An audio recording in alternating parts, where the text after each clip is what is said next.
You guys able to see me? I pressed the wrong button. Can you guys hear me?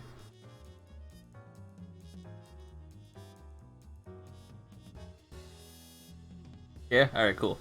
Oops. Alright, anyway. Because I for 5 seconds accidentally stopped the stream. I apologize for that. Ladies and gentlemen, welcome to Skullgirls Get Gr8. What we do here is we try to provide constructive criticism on your play after you are matched up against a relatively even opponent. I can't promise you an even opponent, but I'll do the best I can. And I can't provide all the criticism that is like, let me try this again. Let's start this over like I accidentally restarted the stream. Alright.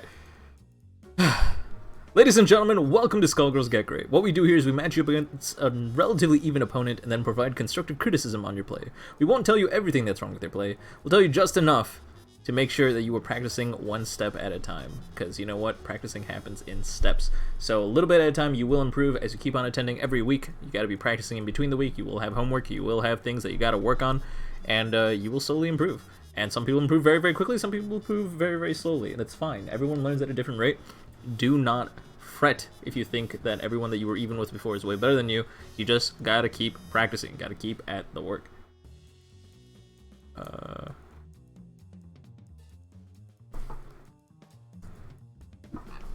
I think we are ready to go ahead and get started. Let me double check one last thing and then we should be good to go.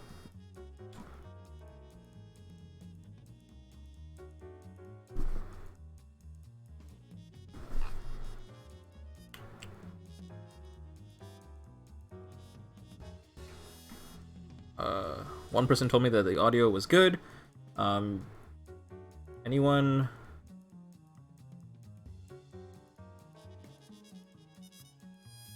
have any issues with the audio? Audio good? Okay, cool. If the audio at any point feels like it's like drowning out my voice, or I'm not like loud enough, or if the game audio is a little too loud, you have to tell me ASAP. Do not hesitate on that.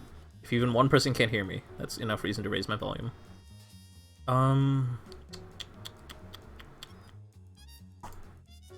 Yeah, I don't know what I'm waiting for. Alright, let's go ahead and get started.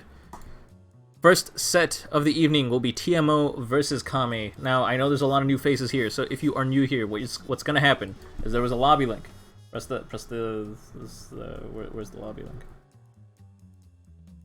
Come on. There it is. Lobby link. There you go. So, you can put that lobby link into your browser.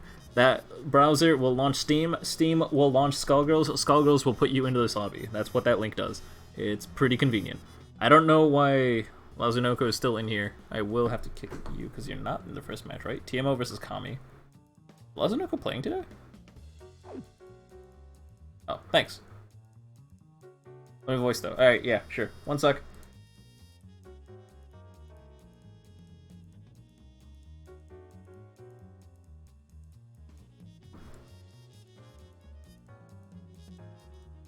Oh, you didn't know? Oh, yeah, no worries.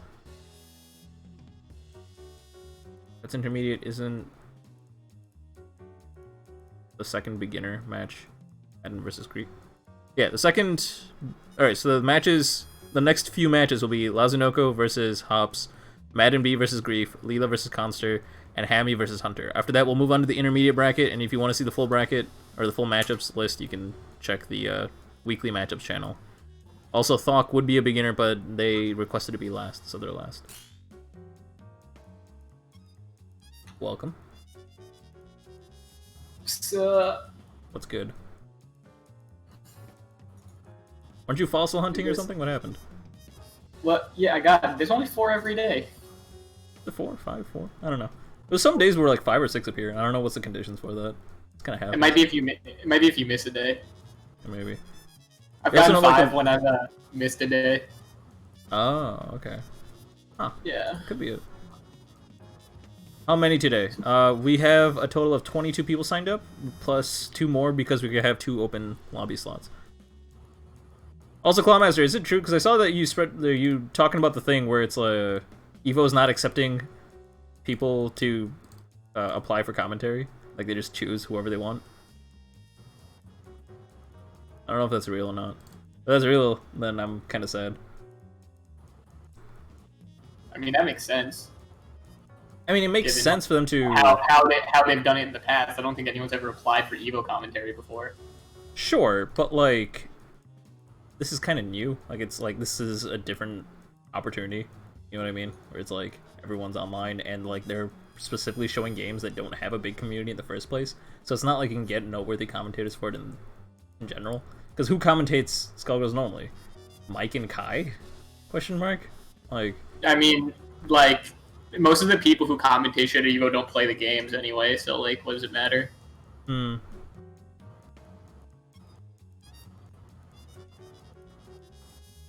Like, seriously, I said, like, I'm a huge fan of Yipes, but he doesn't play any of the games that he commentates for the most part, and he definitely, like, doesn't, like, grind them, you know?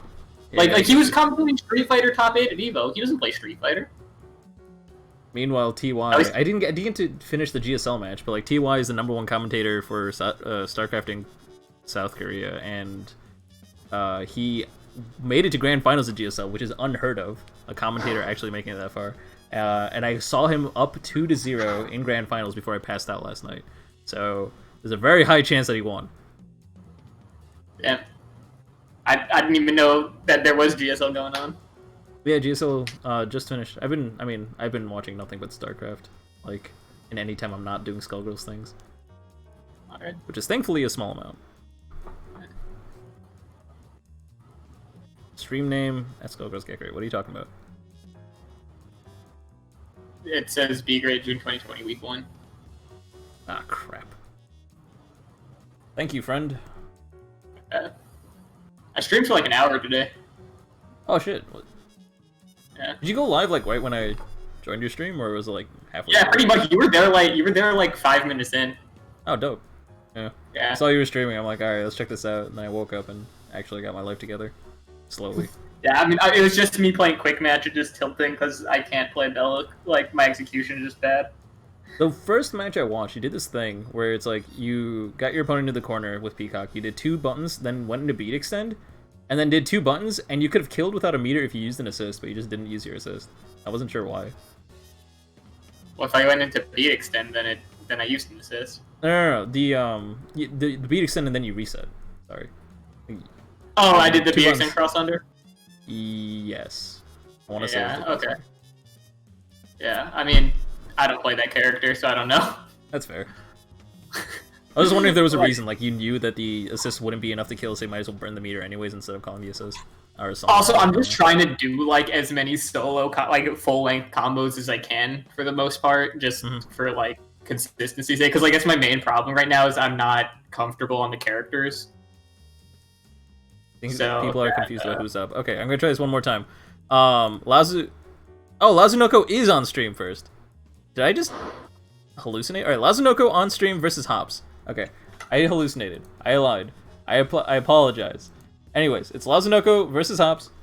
You're gonna get on stream, you're gonna use this link, and if you can't figure out how that link works, then you can ask me questions in the Skullgirls Get Gr8 Steam group chat. That's the place to go for logistics and questions. I apologize for those of you who are new who don't know about that. If you type !GG8 chat into Twitch chat, you can join the Steam group chat, and that's where you can communicate with me regarding logistics. Like if you're having trouble getting into the lobby or are not sure what's going on, that's the place to talk to me. It's true, I am a dick.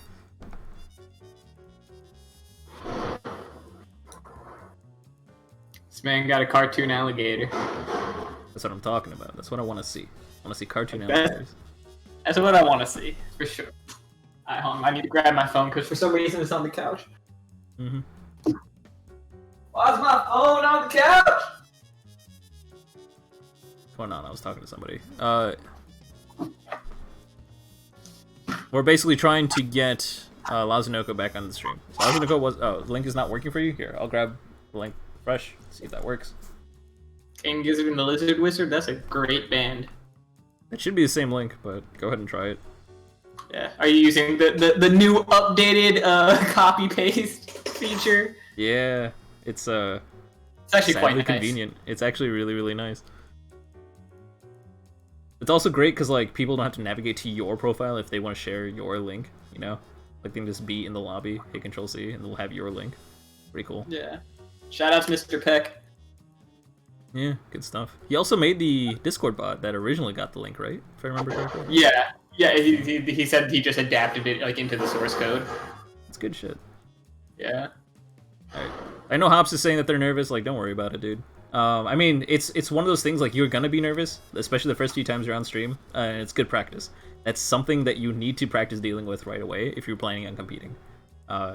Just being good at tournaments and then being good at Skullgirls are two separate skills that need to be acquired.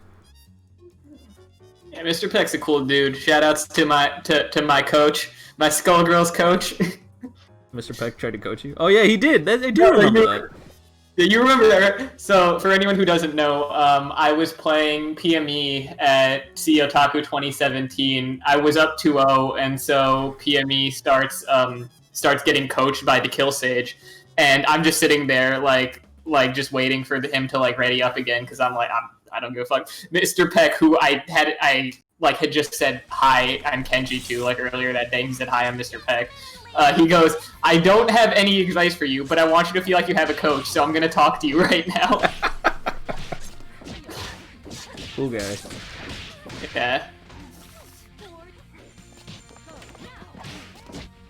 I don't really know too much about Eliza's stuff, but I think jumping hard kick is not how you want to end the air string, just because you're not going to be able to link into it afterwards. Maybe in the corner you might, there might be some janky way to do it, but like generally it's not a button you use unless you're finishing up your combo or trying to go for a burst bait. It moves you away from your opponent. Yeah, also, yeah, you don't want to be doing jabs with Fukua, unless they're jump jabs. That's a different story. Grounded jabs on Fukua are all but useless, except as combo filler. There's lots of pressure you can like jab out of though. Is it just actually not worth it? It's the same speed as stand short. Oh, that's what you mean. Oh, okay. I thought you just meant like any light in general. Yeah, okay. So specifically standing light ones. Gotcha. Yeah. Sorry, should I not use the Street Fighter button names? You can. I'm not big brain. It's a 6-button game. It's a 6-button game for a reason. It's a 6-button game that I don't play. What I don't get is how people use it for like during Marvel Infinite, they kept on calling the heavy kick button roundhouse, which I get, but it's a 4-button game. Mm-hmm. So there's no short or strong, or strong or forward. And I was like, what the fuck? Well, I mean, if you think about it, like what's it called? King of Fighters. There's light punch, heavy punch, light kick, heavy kick. Like they skip the middles. So like yeah, that's what it was for Infinite too. Yeah. So it's in line with everything. All right, nice throw. Wake up. No conversion. You can convert off of that with BFF. It sucks because everything Fukua does ends up scaling your own combos more and more and more. But the nice thing is that you can convert off of literally everything and just do all sorts of nonsense. So take advantage of that. You're gonna build meter really, really fast anyways. This Fukua's kit just naturally, inherently builds meter quickly. So try to convert off of things with BFF if you don't know what to do. That's like a good panic button. Hinge a bit loud, crank's a bit soft. Got it. Thank you very much. I'll go ahead and fix that. Yeah, you soft. You soft, son.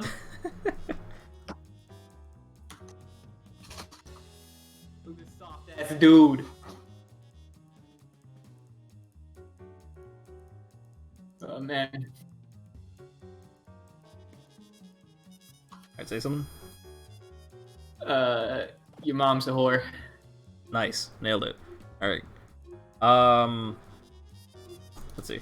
So I guess I'll go ahead and point out the obvious right away since we are in like a little break period. It is very, very important that you guys learn a BNB. You can find the BNB compendium by typing !BNB into Twitch chat. It's not the most optimized combos by any means, but they are useful combos that cover all of their most common links across all those characters, and it is incredibly important that you guys learn your BNBs. Yeah, it's Swaggo's job. I forgot you were here. I'm not gonna lie.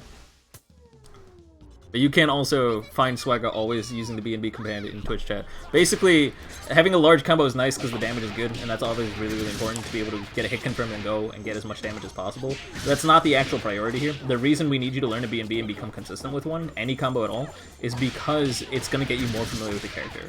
So you're just going to be more familiar with the character spacing, how to link from one thing to another, and you're just going to be thinking of your character a little bit differently. So for example, converting into BFF after that throw, you would have definitely known that if you had a BNB, long story short.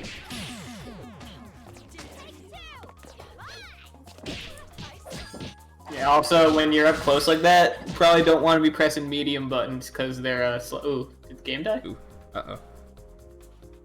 Everything alright there? Okay, we're all still in the lobby, it looks like. I don't know what happened. Which might mean the lobby's fully broken, that might mean. Is it? I mean, the lobby doesn't do that really anymore, as far as I know. What do you mean doesn't do? Of course it does that. Well, okay, there. Okay, we're gonna just hope that it worked. Okay, we'll try one more time. If it doesn't work, we'll make a new lobby. Lobbies do occasionally explode. Yeah.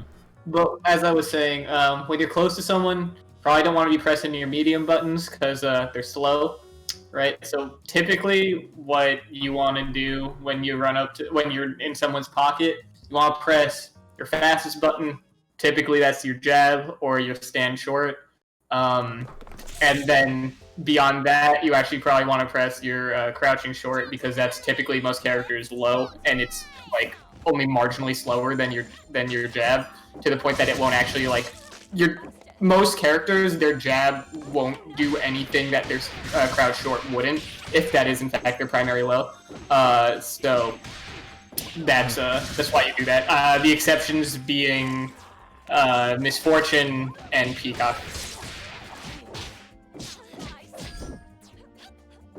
And I guess there's reasons to use other light buttons for specialized purposes, but that's character specific. I'm just talking generally here. So yeah, if you're next to someone, normally you want to do a crouching light kick.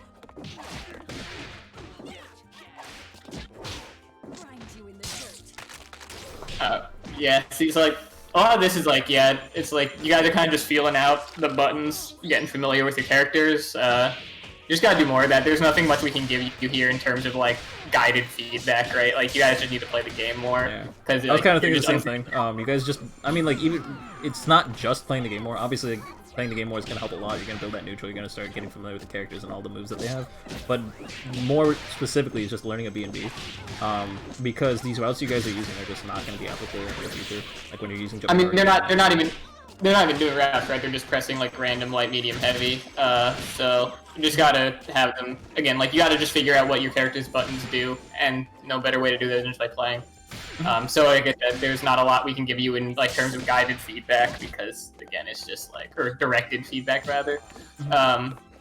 In terms of just positive reinforcement, like the Fuqua did the the fireball, setting up the light shadow fireball, then jumping over for the cross under, and then the shadow to make it safe. Like that's a step in the right direction. You're definitely thinking about that character correctly. It's just for you to like round out your execution for that character first. Yeah. What's Zunoko's icon? It like reminds me of like when you do the fingers walking thing. Oh, I wasn't even thinking about that. Yeah, I see your point.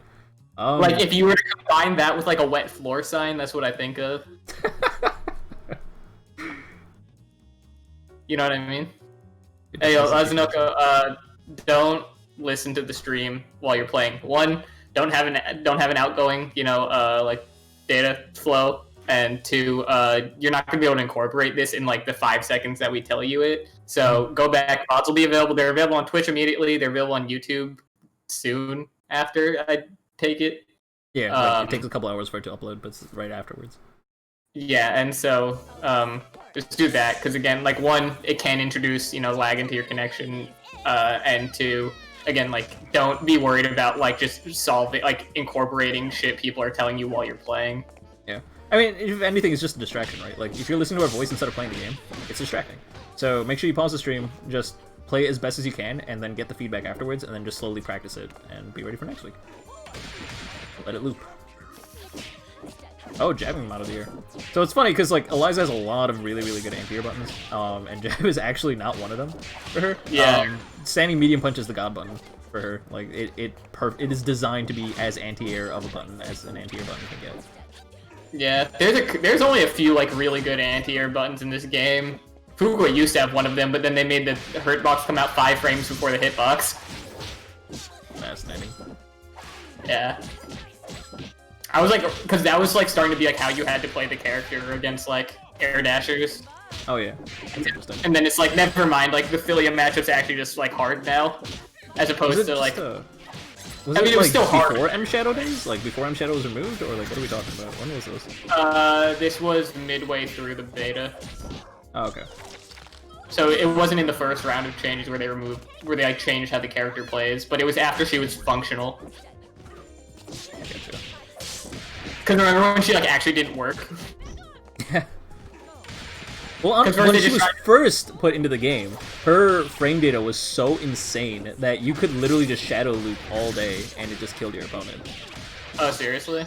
Yeah, like it was all sorts of dumb shit. Because the first beta pass was just trying to make it like as light of a change as possible. Right? This is before shadow holds were introduced, right? It was so it's like, okay, she's losing all the or no, I don't think she lost all the damage yet, but it was just it was mainly M Shadow launched higher, right? So you couldn't do the vortex, but it made sure that none of her combo routes worked, and that she had like no buttons. What you're talking about now. And she had no buttons for anything, so like she literally like was getting 5k combos and had no neutral. And then they gave her like all the shadow hold bullshit, and then nerfed her damage across the board, and then like made her a functional but bad character. Mm-hmm. That was 3 games. We are gonna have to cut it there, unfortunately, because we have so many people signing up. We're only gonna have to get 3 games per set on stream. One more thing I wanted to touch on is the Eliza player. Was it Hops? Was Hops the Eliza player? I'm blanking out. Yeah, I think Hops was the Eliza player. I'm pretty sure. But the Eliza player, you ended pressure on a heavy, so this is like a fundamental thing in all fighting games. You want to go into a light and into a medium. Mediums are safe. You will not get punished after a medium. Your end goal, like if you became the most high-level player ever, is to end your pressure after 2 hits of a light. What were you saying? That's not universally true. The main reason that mediums typically aren't punished is because you can go into a heavy as a frame trap, because there's, magic series, so you'll actually cancel the end lag of your normal. Are there mediums that are more minus than 6? Yep. Ah, okay, I didn't know that. Well, in general, your mediums won't get punished. 6 is punishable. 6 is, yeah, it's frame type punishable. I bet it is punishable. Yeah, but it just normally won't happen, is my point. Yeah, but it won't happen because you can cancel it into a heavy, not because of the frame data. It's because of the mental frame advantage. I will forever rephrase that statement. But basically, mediums are harder to punish, so you want to stop any sort of pressure after a medium if you realize it's being blocked. It's plenty of time to be able to hit confirm and react to it. It's not easy. It will take some time, but you will be able to do it. So start getting into the habit of not going into a heavy, and only going to a heavy. If you do go into a heavy, like if you are really, really committed and feel like your opponent's block is going to crack, then go into a heavy, but then frame trap it with a special. In Eliza's case, she has bird insurance, which is quarter circle forward, medium kick, I think, I want to say. And yes. It is awesome, thank you.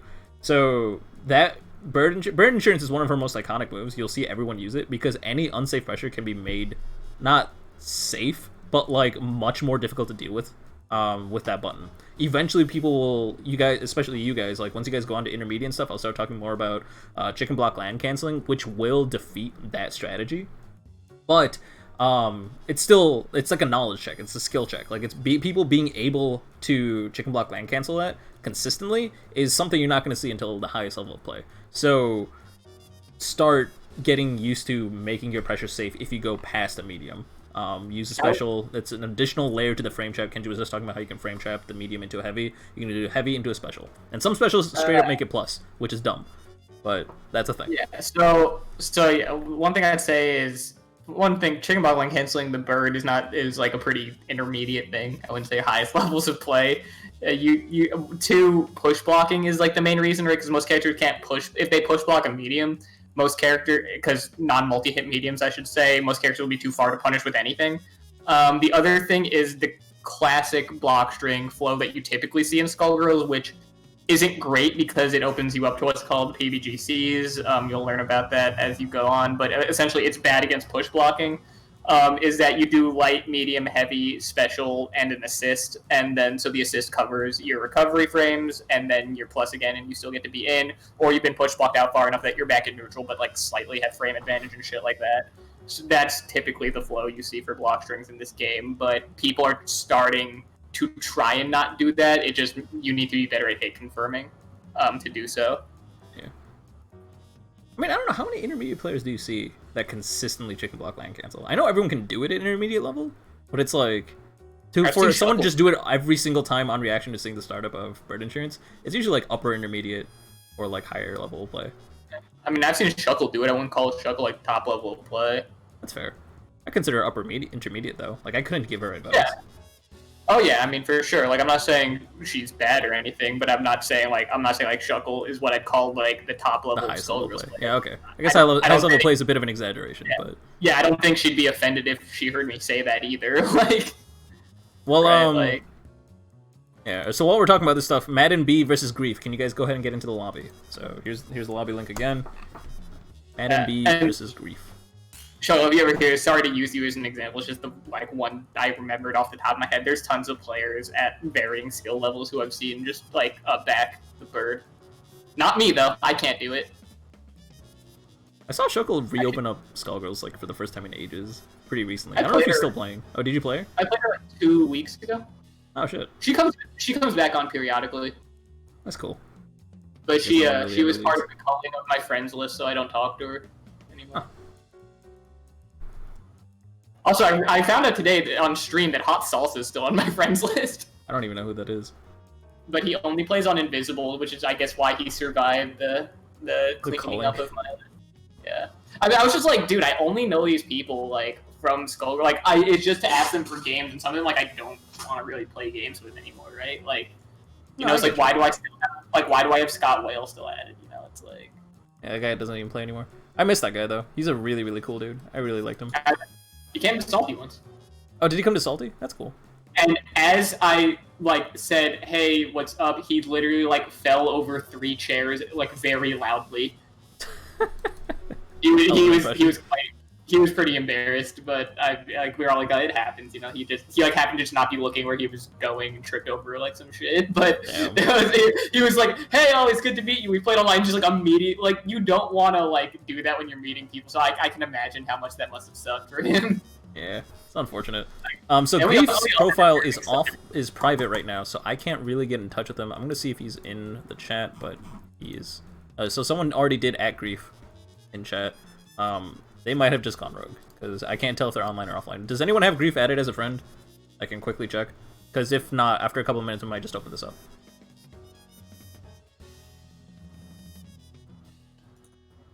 Yeah, sorry to interrupt you. I just wanted to make sure. No, it's all good. No, you good, Doug.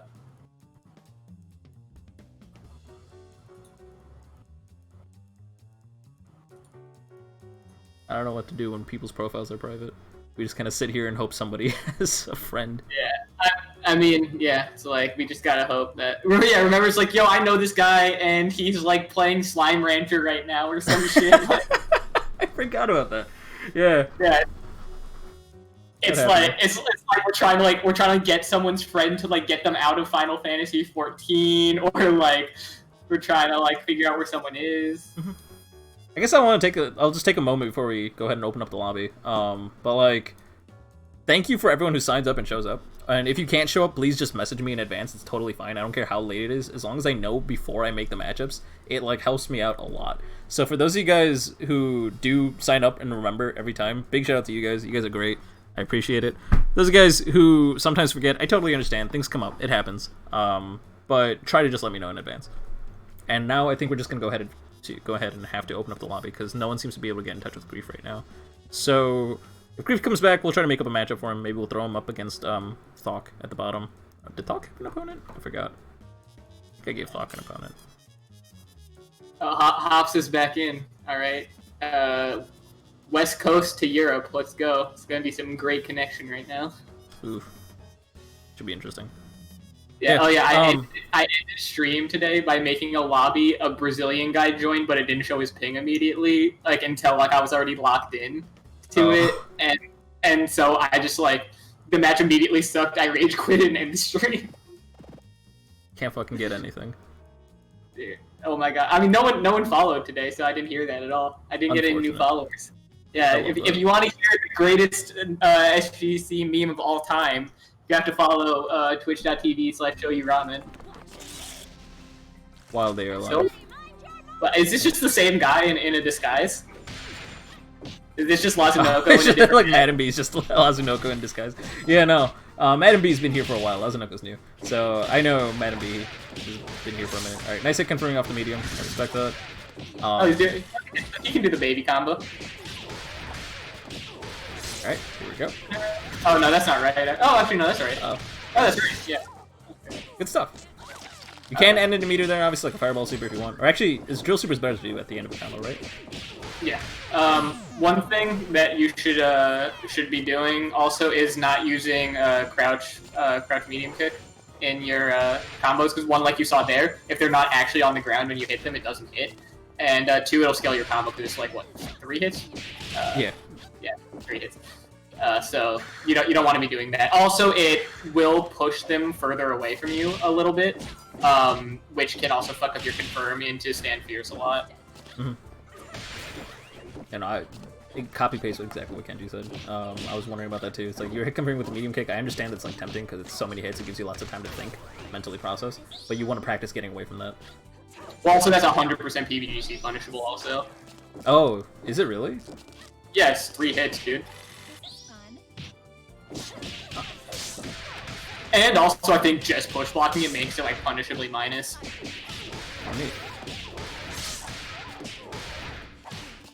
Okay. So yeah, unless it's as combo filler, and I wouldn't call this second hit of your entire combo filler at that point because you're still confirming. I would not do that. Mm-hmm. Again, it has its place in combos, like, but after you're hitting them, right, as part of your route. That's different. It looks like you're almost consistent with that combo. If you start getting a little bit more consistent and pick up a couple of resets, you might be ready for intermediate. But like, I'd say stay in beginner for 1 more week at least, because I want to see you do better resets. I saw one reset where you delayed your jumping hard kick and basically dive kicked on cross up. That's good. She's got better stuff. Use shadows a little bit more, things like that. Because right now you're just kind of sticking to her fundamentals, which is fine. It's getting you places. Like it's like you got her combo down. That's good. But there's more to do. Just a little bit more. Is it Madden B, or is it like Madden B, like John Madden B, or is it like Ma D&B, like your mother listens to drum and bass or something? I've always just called him Madden B, but calling him Ma sounds kind of funny. Just the good old D&B. Ma D&B, dude. Like, what do you listen to? Oh, it's Ma D&B, man. Or MAD, yeah, Massachusetts drum and bass is also true. Like, just shout out your hood 100%. and support your local producers. Although I don't know anyone who claims Massachusetts as like a thing. Does Massachusetts have any music that's like iconic to them? Yeah, the Butthole Surfers, Mighty Mighty Boss Stones, like all those types of bands. Oh, Mighty Mighty Boss Stones, I know about those. Yeah, like there's a bunch. There's a lot of Boston music. There's a band called Boston that's very popular. Although I'm not sure they're from Boston, to be honest. But you've heard Boston play. Must have. Like, they're a classic rock band. I forget what the fuck they're famous. I always get them in Chicago mixed up. What's their fucking famous song? Oh yeah, Foreplay, Long Time, and More Than a Feeling. You've heard More Than a Feeling. I must have. Again, like I don't remember a lot of these songs. I'm not huge into like pop music. I mean, that song you just like has just been in the ether since like the 70s. That's why I was saying, like, I'm pretty sure I must have heard it. Like, there's lots of songs. Like, if you told me who Lupe Fiasco is, at a glance, I'd just be like, nah, I have no idea who the fuck that is. But then I listen to 3 of his songs, and I'd be like, oh yeah, obviously I know who that is. Lupe Fiasco, the greatest Street Fighter 5 player in the world. Hey, Frosted Shadow, no, you did not miss any sort of check-in thing. Don't worry about it. Basically, I was messing around with signups. I posted a lot of things, and I read what some people were requesting in terms of fights. And I thought it might be better to match up against into an open spot and put Vermiliongus against somebody else. It's sometimes I'll overlook like where people are. Like if they're from Europe, I'll be like, ah, crap, I forgot, and I'll match up against the EU opponent and things like that. So don't worry about it. You're fine. Craig, how many wins against Daigo do you have? 4. Well, that's 3 more than Lupe, then I guess. There you go. Lupe Fiasco is the greatest fighting game player to ever have existed.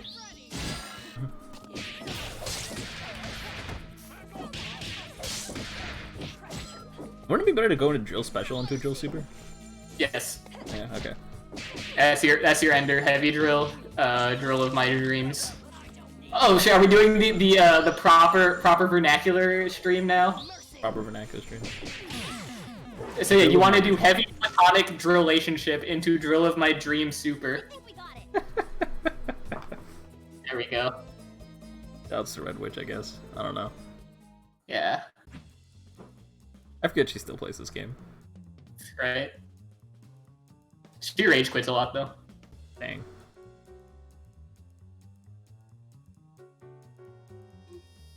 Another person I've met in person.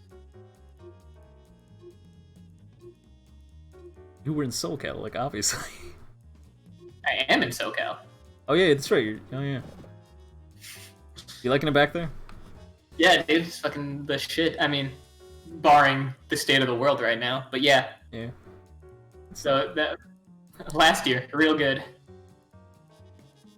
Not this entire time. I was in SoCal in college, so probably when we first started talking, Clawmaster, I was, and then for about 2 years, I lived in the Dallas region of Texas as well as Boston for 3 months, and I moved back to SoCal, but I'm in Orange County now instead of LA, and I've been Skullgirls there. crashed on me. All right. Yeah, so I've been there for about a year now. But yeah, when I was in college, I was in LA.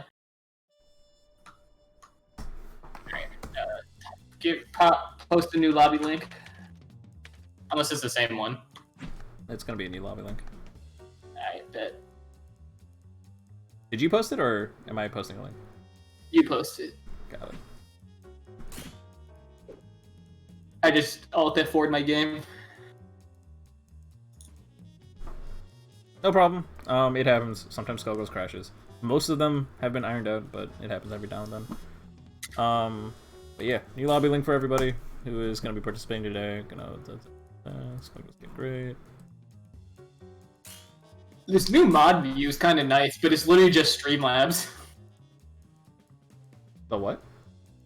The new mod view for Twitch. Oh yeah. It's a web-based Streamlabs, so that's kind of nice. Like, I like that. If only, like, they could straight up stream your games from within browser. Like, if that could work, that would be the future, I feel like. But Did Google have that a little bit for, like, Stadia? Actually, I don't know if you can stream games with Stadia yet. I think you still need, like, some sort of capture card. But I think when they were testing it out, some people got into, like, a beta program where, like, literally they could play Assassin's Creed, like, in a Chrome window or something. No. That stuff already exists. Yeah. No, that's all Stadia stuff. I have a Stadia. So, like, all that stuff actually works. Like, I have it. I used it to play Doom Eternal. So, like, you can still do that. You can play it off of your phone if you want to. Like, it's totally fine.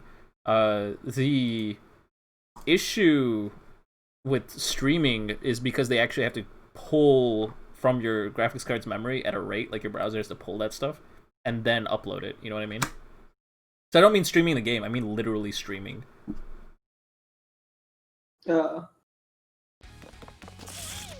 Okay, cool. Yeah, Wait, I thought it was gonna. Wait, is it gonna crash again? I have no idea what's happening. We'll see. Oh yeah, it's counting down. Oh my god. Countdown to destruction. Rondo towards destruction. Come on, guys. We got one more game. We can do this. Already have one more time. Let's see if this works. Reference to anime the reference to what anime that was. I wasn't even listening. What were we saying? Rondo towards destruction. Nah. Love me. Yeah, it's just game's mad dead, dude. What the fuck? Alright, we'll give it one more, otherwise I think we might just have to call it. Yeah, we might just have to skip if this attempt doesn't work, or like I'll quickly fight the person. I don't know. Because I do want to give him 3 games at least, because we've already cut down from 5 to 3. But like, it is consuming a lot of time. We're like an hour in and we've done a set and a half. Alright, so this is game 3. Let's see what happens. I don't have too much more to say about Madden B. Like, Madden B is like getting a hit confirm, going into a full combo, and then finishing. They just gotta clean up the finish a little bit, and then they gotta practice a couple more resets. So, like, just do it a little bit more. So it's nice to be able to finish your B&B. But resetting has a lot of other side benefits. I guess I can talk about that. So resetting means that you obviously reset scaling. That's where that term comes from. But also, you end up reducing the amount of meter gain that your opponent's getting, and increasing your own meter gain. Because at the beginning of your combo, you gain a lot more meter, and then you slowly make less and less per hit as your combo continues. And the opposite is true for your opponent. So as your opponent's being comboed, they get very little meter at first, but as your combo continues, they start building more and more meter as they eat more of that damage. Also, there's unbusy management. So yeah, the main thing is the combo scaling and the IPS management. Yeah, exactly. So, like, all that comes into set play eventually, but, like, the very, very important reward is that you get to do a longer set of damage on your opponent, because the person that's applying the pressure, the person who's on offense, is rewarded a lot more in Skullgirls specifically. So, because of that, when you reset, your opponent is significantly more minus than you, obviously, because you were just hitting them. So, because of that, when you reset, you have an advantage, and you can set up all sorts of crazy nonsense, and then be able to sneak in more damage, as opposed to playing neutral again, where you're both even, relatively even. Yeah.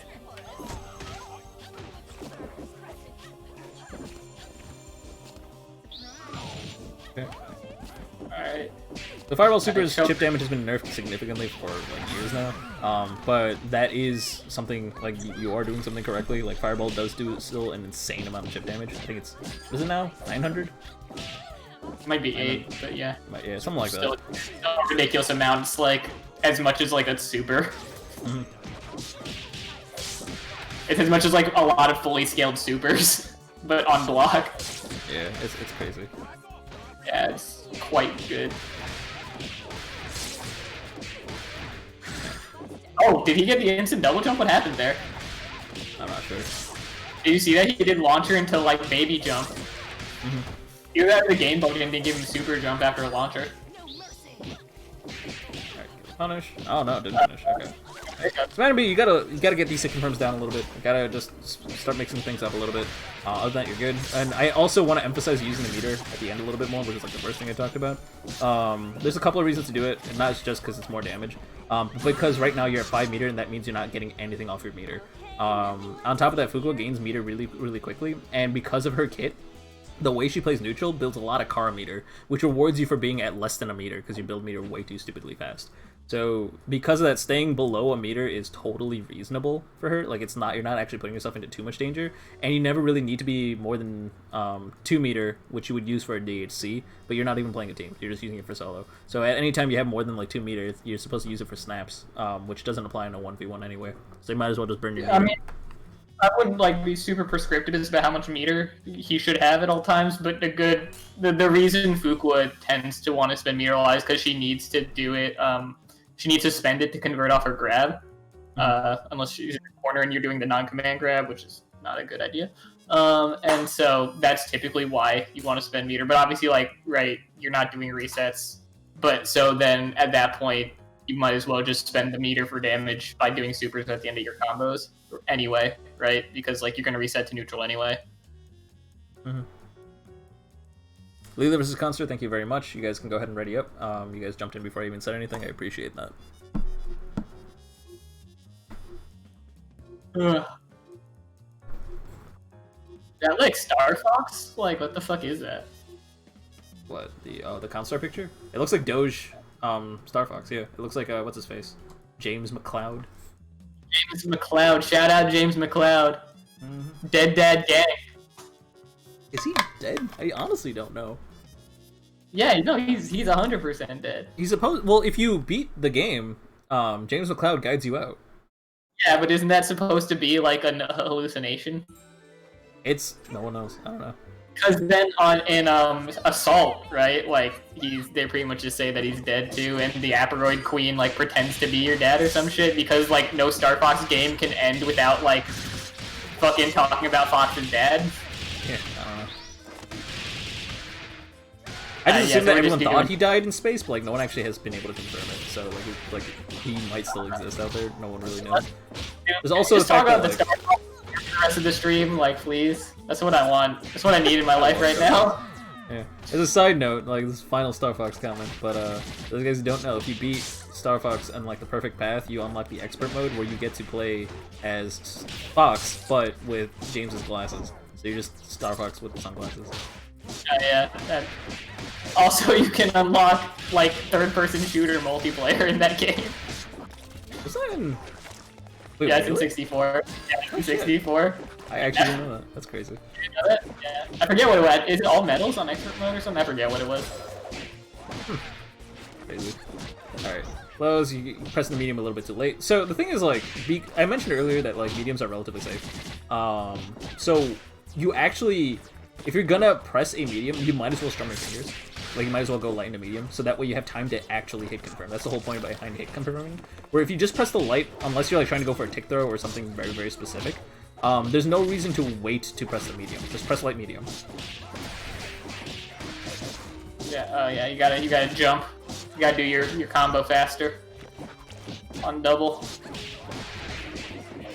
Yeah, okay. Yeah, we don't got the buttons in our fingers, it seems like. Yeah. I see the, like the brain is there. Like, I think they want to go into, like, there you go. They're, like, trying to go into a barrel loop. They're getting there, so just keep practicing that. I kind of want to reinforce that. Like, you're going in the right direction, you just gotta tighten that up. Yeah, for sure. Also, what's that double color supposed to be? Just green? It looks like a Necron from 40k. Because neon green and like metallic silver are the, and like obviously like black is the iconic Necron color. Yeah, Devil's got some weird like references, and because she doesn't have a lot of character references in her palette. Mm-hmm. I think like Envy's one of the only ones, right? I honestly don't know. Besides the ones that are like Skullgirls character references. Most of them are Skullgirls character references. Then she's got Wii Fit Trainer randomly, and then like I don't know, she's got a bunch of random stuff. Is that one of the new ones? Yeah, the new one is Wii Fit Trainer. Oh, that's cool. Yeah, it's weird. I mean, I guess like, oh yeah, they're both faceless features of Nightmare Fuel, but like I don't get it. I don't get it either. Takemi, I don't know who that is. That's Persona 5, the Goth Doctor. Oh, I didn't even remember that was her name. Oh no, we have the Sheena Val, which I think is pretty great. I like the intent there. I know you were trying to mix with your opponent, go for the sweep, and your opponent just kept on down backing. Another thing you can do is like, if something is working, first of all, just don't do one string. Like, if you get a hit confirm, keep going. Like, get like 2 or 3 strings in there, build someone dizzy so that your reset is worth it. Half the value in your reset is that you get to reduce the undizzy that's building up on your opponent. For those of you guys who are new to undizzy, play the tutorial, please. Like, it's very, very important. But basically, it's this green bar that's building up under your opponent's health bar, the longer your combo is, and it reduces how long your next combo can be on your opponent. Because of that, it is incredibly important that you reset your opponent, like we were talking about earlier. And if you're resetting before any undizzy builds, half the reason you're doing your reset has gone to waste. Like, there's no point. Do a couple more strings. So if you're gonna loop a reset, do it like that. The other thing is, like, I like the intention that, like, oh, I'm gonna go overhead 3 times, then I'm gonna go low, or something like that, to, like, condition my opponent trying to block high. Another mentality you can have is just keep doing it until it stops working. Because it also functions as a skill check, where it's like, is my opponent gonna switch block ever? And sometimes the answer is no. On the other hand, like Monster, switch your guard more, and also push block. When you block something, push block. Press 2 punch buttons, push them away. What were you saying? It's supposed to be Monster Energy? It's supposed to be Monster Energy. What?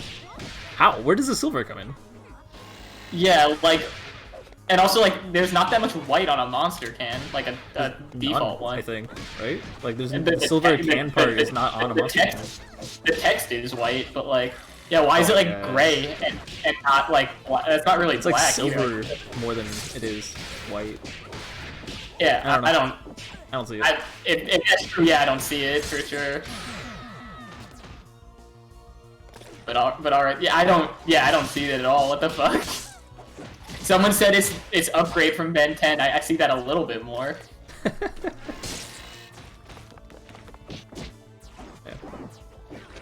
Fugazi Knuckle is pretty good. Like that. Yeah, look at how far that reaches. It's pretty good. I thought it was kind of funny that you punched right into a hair spiral, ringlet spiral. Both people made a mistake there because there's no reason you should be doing Fugazi Knuckle full screen when you're double, and there's no reason you should be using medium ringlet spiral when you're Philia and your opponent's full screen. Like, I don't know if you expected them to like flesh step into it or something, but don't be going for those kinds of reads. Just keep it simple.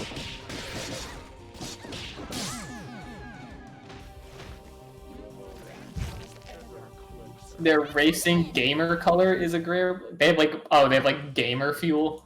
Okay. What? Really? It's crazy. I don't know. Why wouldn't they just pick a base monster can? Like, that's the thing that people would recognize.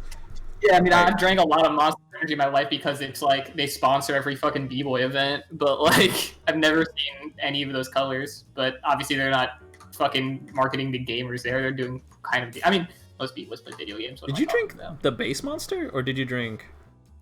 I mean, every time there's a new flavor, they'd be handing. Okay, so like the whole thing is like Monster would sponsor these events, and they sponsor a team too. And so they'd have girls in like bikinis, like who clearly like were told that more people would be paying attention to them at these events by how pissed off they always look to like have to like interact with you. Like no, because like everyone's just watching like the battles or like dancing, right? Like no one is paying attention to the girls in bikinis, like except from like afar to be kind of creepy. But like no one's like going up and like admiring them or anything, like or like visibly admiring them. Everyone's just focused on other shit. I mean, they came to the tournament for a thing. Like they're obviously gonna pay attention to the thing. And if you place in the money, you have to take a picture with them. Damn. Yeah. That's weird. Although the one time I did at one of those sponsored events, I just like cut out. Yeah. For those guys who do drink Monster Rehab, the iced lemon tea one, that's legit. I really like that stuff. Also, just before we start this next match, I want to make one quick comment. Make sure you guys are learning your B&Bs. So I saw signs of a B&B, I saw signs of a barrel loop, I saw signs of a Philia combo, but like we need to tighten that up. Focus on your B&Bs. That's your number one priority right now. Exclamation mark B&B. I am saying other things as I get a chance, but the B&B, learning a B&B is your number one priority right now. You can post a link, but if it's bad, I will ban you. What is this?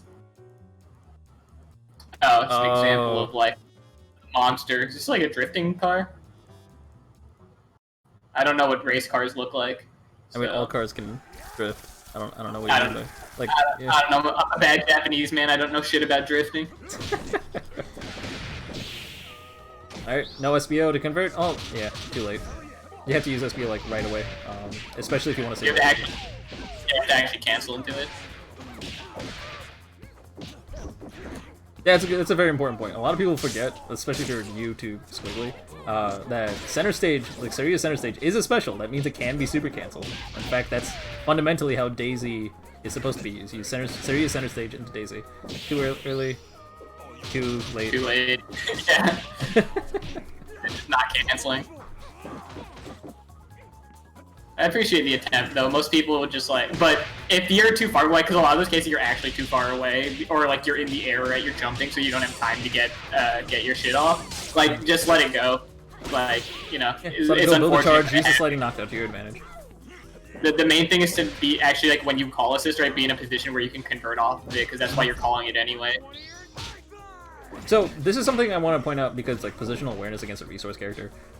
So one, the first thing I'm going to talk about is Hammy. You're using chairless Bayo. That's a mistake. The chair reduces how much damage you take because like you take chip damage when you block without the chair, and so that's really important. B, you lose your disjointed hitbox. Like the chair is very valuable.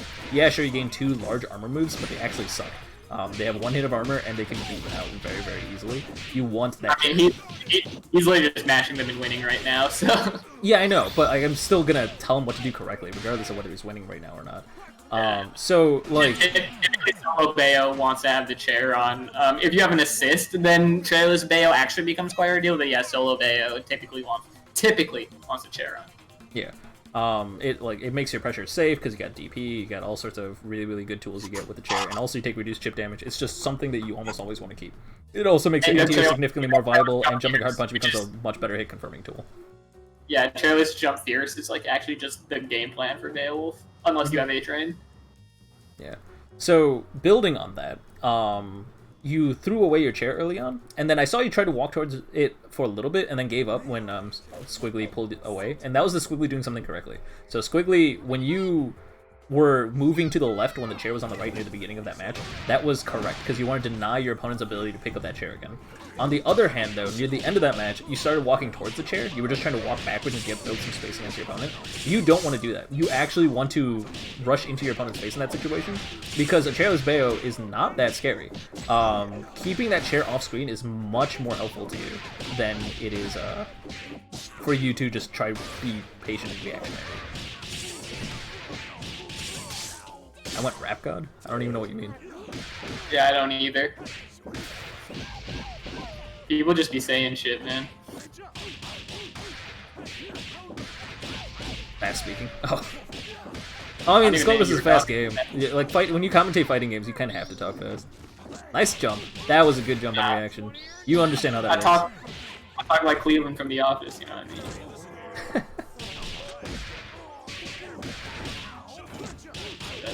Yeah, you gotta learn a grab combo. I'm gonna take this moment to also talk about, like, because Squiggly died for this, Daisy is not a reversal. A lot of people tell you it's a reversal. If your opponent has 3 meters, it's not a reversal against any character. And if your opponent has 1 meter, I think like 80% of characters have an answer to get out with just a meter. Some people have an answer with 0 meter, which is hilarious. But like, if your opponent's in the middle of the button, you might think it's okay to do Daisy. It's never okay to do it on Wake Up, and it's sometimes okay to try and mash out of pressure with it, but like only against like 3 characters. It is really not worth it. Please do not use Daisy as a reversal. Get out of that habit ASAP. If you're doing a Hail Mary, like, oh, I'm about to die anyway, might as well throw it out, then maybe. But otherwise, just use SBO DHC out. Yeah, if you're not already in the middle of doing something, Daisy will not catch the opponent, even if they land in it.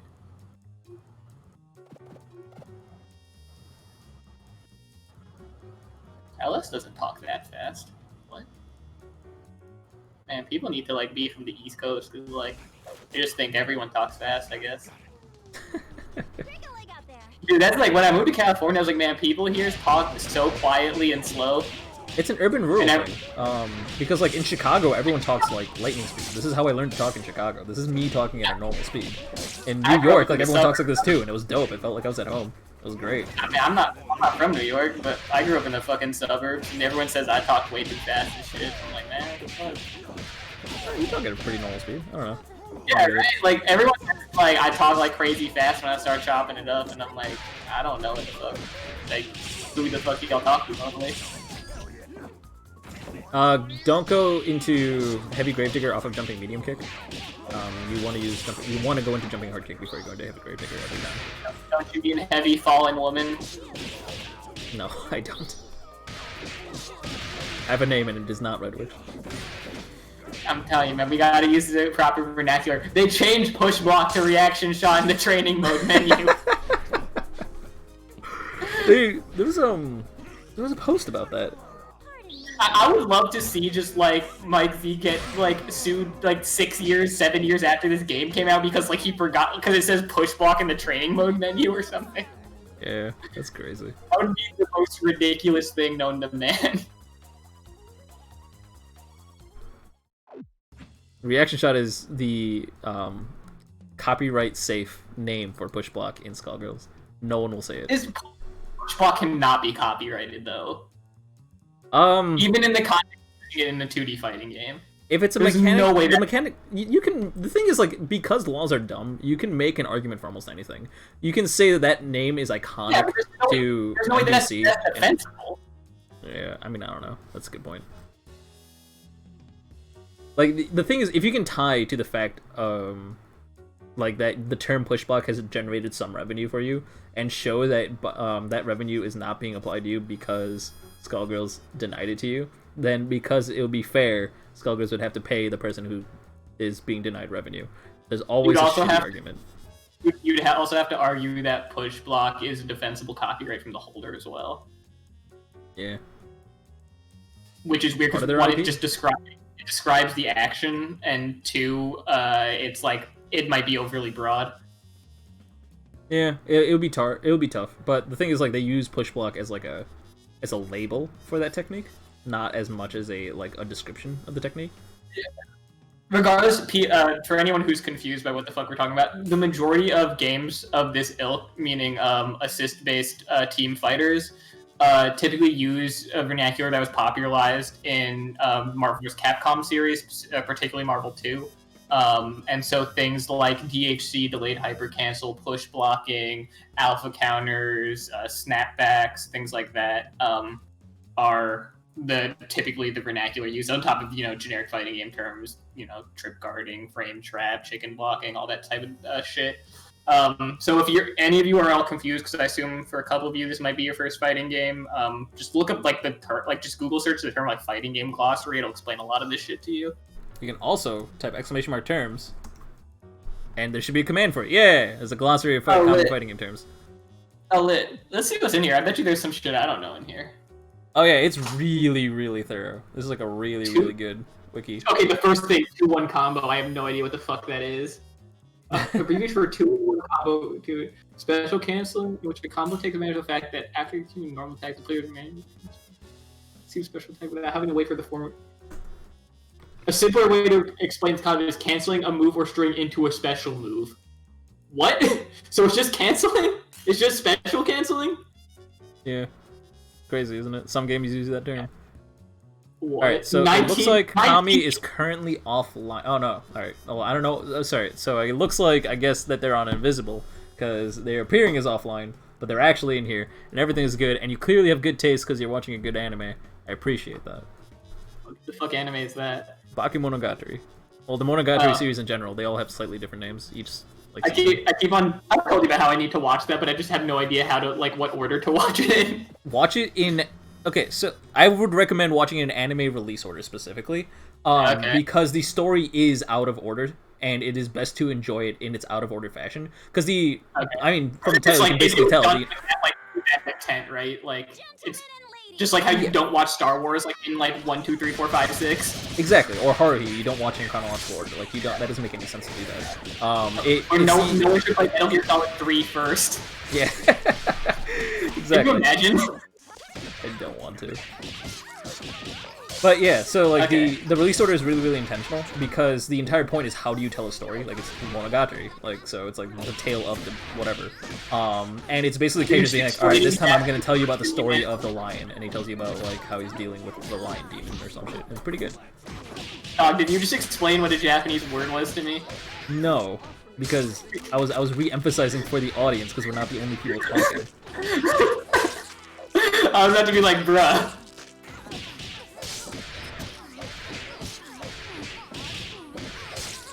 Alright, so we okay, never mind. I was gonna say we kind of got a combo and then he did that. Yeah, we had to cancel early. I don't know. Yeah, using fiber to cover space. I like the idea. This is the intermediate bracket, so I mean, like, I'm gonna go ahead and say this. I apologize, like, if I don't mean to say this in a negative sense or whatever. But if you are still trying to practice your B&Bs and still trying to get it consistent, I recommend signing up for beginner. Because here we try to talk more about frame data. We try to talk about like details, like unknown mechanics and like really, really specific things. And you're free to like tune in for it and enjoy it. And ultimately, whatever bracket you sign up for is your choice. But if you are practicing your combos, it is best to practice against other people who are also practicing their combos. Like, that is the goal here. So both these players should probably be in beginners, but the choice is ultimately yours. Yeah, it's just because, I mean, again, like, as the main thing, again, is to, like, get an even matchup, right? Because, like, if you're gonna either, like, railroad or get railroaded, right, there's, like, not a lot we can say, right? Like, a one-sided match is hard to offer feedback for, which is why getting even matches is good, because that's a good way to give critique to both people, because, again, a one-sided match is, like, very hard to give critique to either. And yeah, like, it's looking like both of you just, like, aren't aware of what your character's buttons do, like, in a really meaningful way. So, like, we can't offer you, like, really guided feedback besides, like, hey, like, learn the combo, because, like, otherwise that's, like, the, like, we can't even go beyond that, right? We can't get past, like, the ground floor otherwise. Mm-hmm. Like, we can tell you, like, don't do that string. We can tell you what's safe, what's not safe, or, like, general bad habits that you might be building. But intermediate is not necessarily the place for that. And again, I'm not trying to put you guys down. Like, by no means. Like, eventually you will be an intermediate, I promise you. But for now, practice what you gotta practice in beginner. Yeah, and again, like, it's not like, oh, like, once we get into intermediate, like, we only talk about certain things. It's, again, to match you up with a good opponent so that we can actually give you proper feedback. Right? There's no, like, sanctity to intermediate or anything. Like, it's, again, just about being able to match you up accurately. Oh, good cross under, though. That was good. Yeah, that was good. Okay, so, this person knows how to play Fortune. Can you dig it? Oh, wow. Okay, that was the grounded air dash. That's okay, so this person actually knows how to play Fortune. They just don't know how to play Liza, who they were playing Point last time. That makes more sense. Okay, I can dig it. Yeah, because that was like 4 different, like, that was actually, like, pretty, like, basic Fortune step play. You saw that was 4 different resets. Yeah. Within one Dizzy. They even did the grounded air dash, and they got the grounded grab off the grounded air dash, which was insane. Yeah, never mind. Okay, so I kind of want to take back what I said about TMO. Just make sure you're taking the time to learn and analyze the BNB in that case. I do think that in that case, like, your neutral is probably, or your understanding of the game is enough that you can play an intermediate. Just make sure you are practicing your Eliza. Yeah. So I get that, like, you're trying to practice the character he's working with by putting in point, right? So, like, that makes sense. So, but yeah, like what Crank said. Also, why is the girl, like, discolored in your fucking profile picture? Like, it's such a dark shade of green. Oh, it looks like it's, like, a very bold green. Like, it looks like a lot less... Yeah, like, someone just used, like, the paint fill tool and, like, just picked the wrong shade. I can dig it.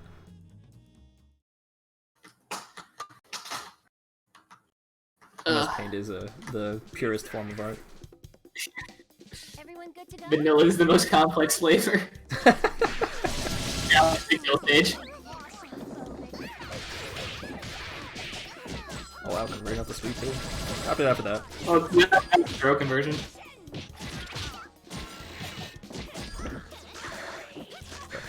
So I commit to the heavy there. Reminder that I think the only Rekka that's safe is the first hit of light Rekka, I think. Yeah, right neutral. So like if you're gonna go to heavy, yeah, at least do that. So here's actually so I saw you're trying to space with Fortune Stand Fierce, and then it got like jumped over. That's why you don't want to do that. That shit's laggy as hell, and so like you don't want to be doing that too much. Like I get that it's like as a footsies button, it seems like it's really good. It does like 1,000 damage unscaled too, I think, but it gets blown up by jumps because also like you can't really like DP to cover a jump in attempt on reaction necessarily, and then empty jumps will just destroy you then. So like if you're pressing that button, you're just asking for your opponent to be in the air with tons of advantage over you. No confirm. So I saw you go into the what's it called, lock and load, to make your pressure safe. It might be better to go into your forefront grab if your opponent was only down backing. And that's, like, lock and load works once because if they're pressing a button, then you can counter cancel it into 360 and then go into a full combo off of that, which is cool. If you don't do that, like counter cancel into 360, lock and load doesn't actually get you that much, which is kind of dumb. You almost never want to let that finish. And if you are going to cancel and, like, your general go-to tool shouldn't be lock and load, it should be the four-frame command grab. That was a diamond drop, I think? Yeah. Yeah. If you're that close. So the whole thing, though, is you need to choose which grounded command grab you do based on the distance from them, but that just comes with experience. After a while, it won't be a choice anymore. It'll just be like, oh, yeah, this is the distance where I do core circle backwards forward. I'm not there yet either on my build. It takes a while, but I mean, that's something you gotta start looking out for. Keep your eye open for that. Yeah, other than that, good stuff. Any other thing I really want to point out? That's probably... No, I mean, like, he used a lot of grabs just because his opponent was only down backing, so, like, it makes sense. Alright, in that case, we're gonna move on to our next set, which is gonna be Grandpa Mac versus Kangi. Grandpa Mac is Darkrai. I don't know if Darkrai's in chat, so I know Darkrai's here. Kangi. Where they at? Kangi. Like, yeah, are you? Do you know the B-boy KBE, Kangry Beast from the Earth? Oh, apparently it's Crappy Kangaroo is what it's based on. Oh. Doesn't Crappy start with a C? Well, Crappy spelled with a K. I see.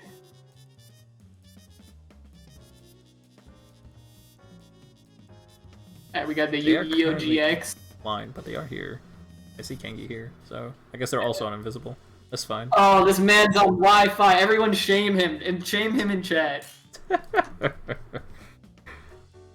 In all seriousness, whatever. If you are participating today, please do everything you can to play on Ethernet.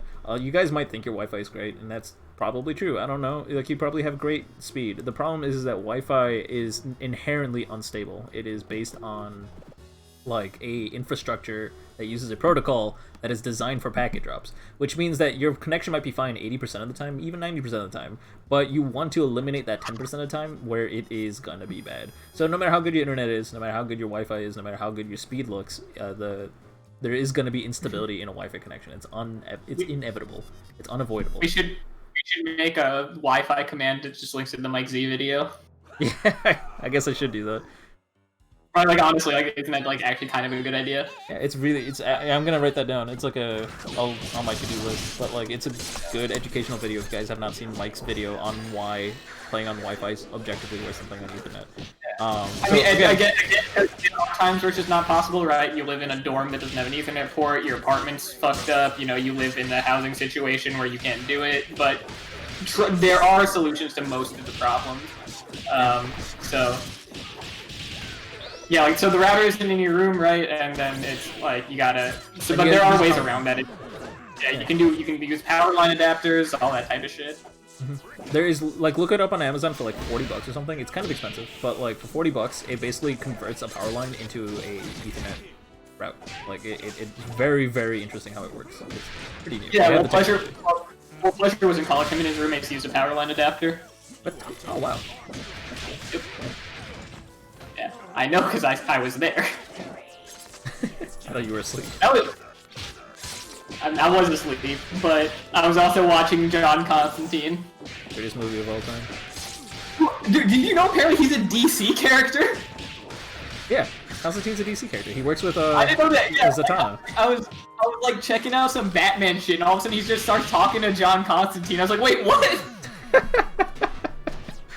Yeah, no. Like Zatanna's like senpai, quote unquote, I guess, is Constantine. That's the person you go to. Where it's like if shit's getting really bad and we don't know what to do. Man, Keanu Reeves was just like fighting the devil in Mexico or some shit. How the fuck does that have anything to do with Batman? Don't worry about it. Well, it kind of ties into Superman because Superman's only weakness is magic, really, other than kryptonite. So like whenever there's like something Superman-esque, like you gotta pull in Constantine. Yeah, oh yeah, I forgot about that. Yo, put John Constantine in Injustice 3. That'd be dope. I would actually be really excited for that. With the movie version, so it's just Keanu Reeves being like... It's all live action. That'd be great. Like, he's just like kind of like upset about everything and like not very good at shit.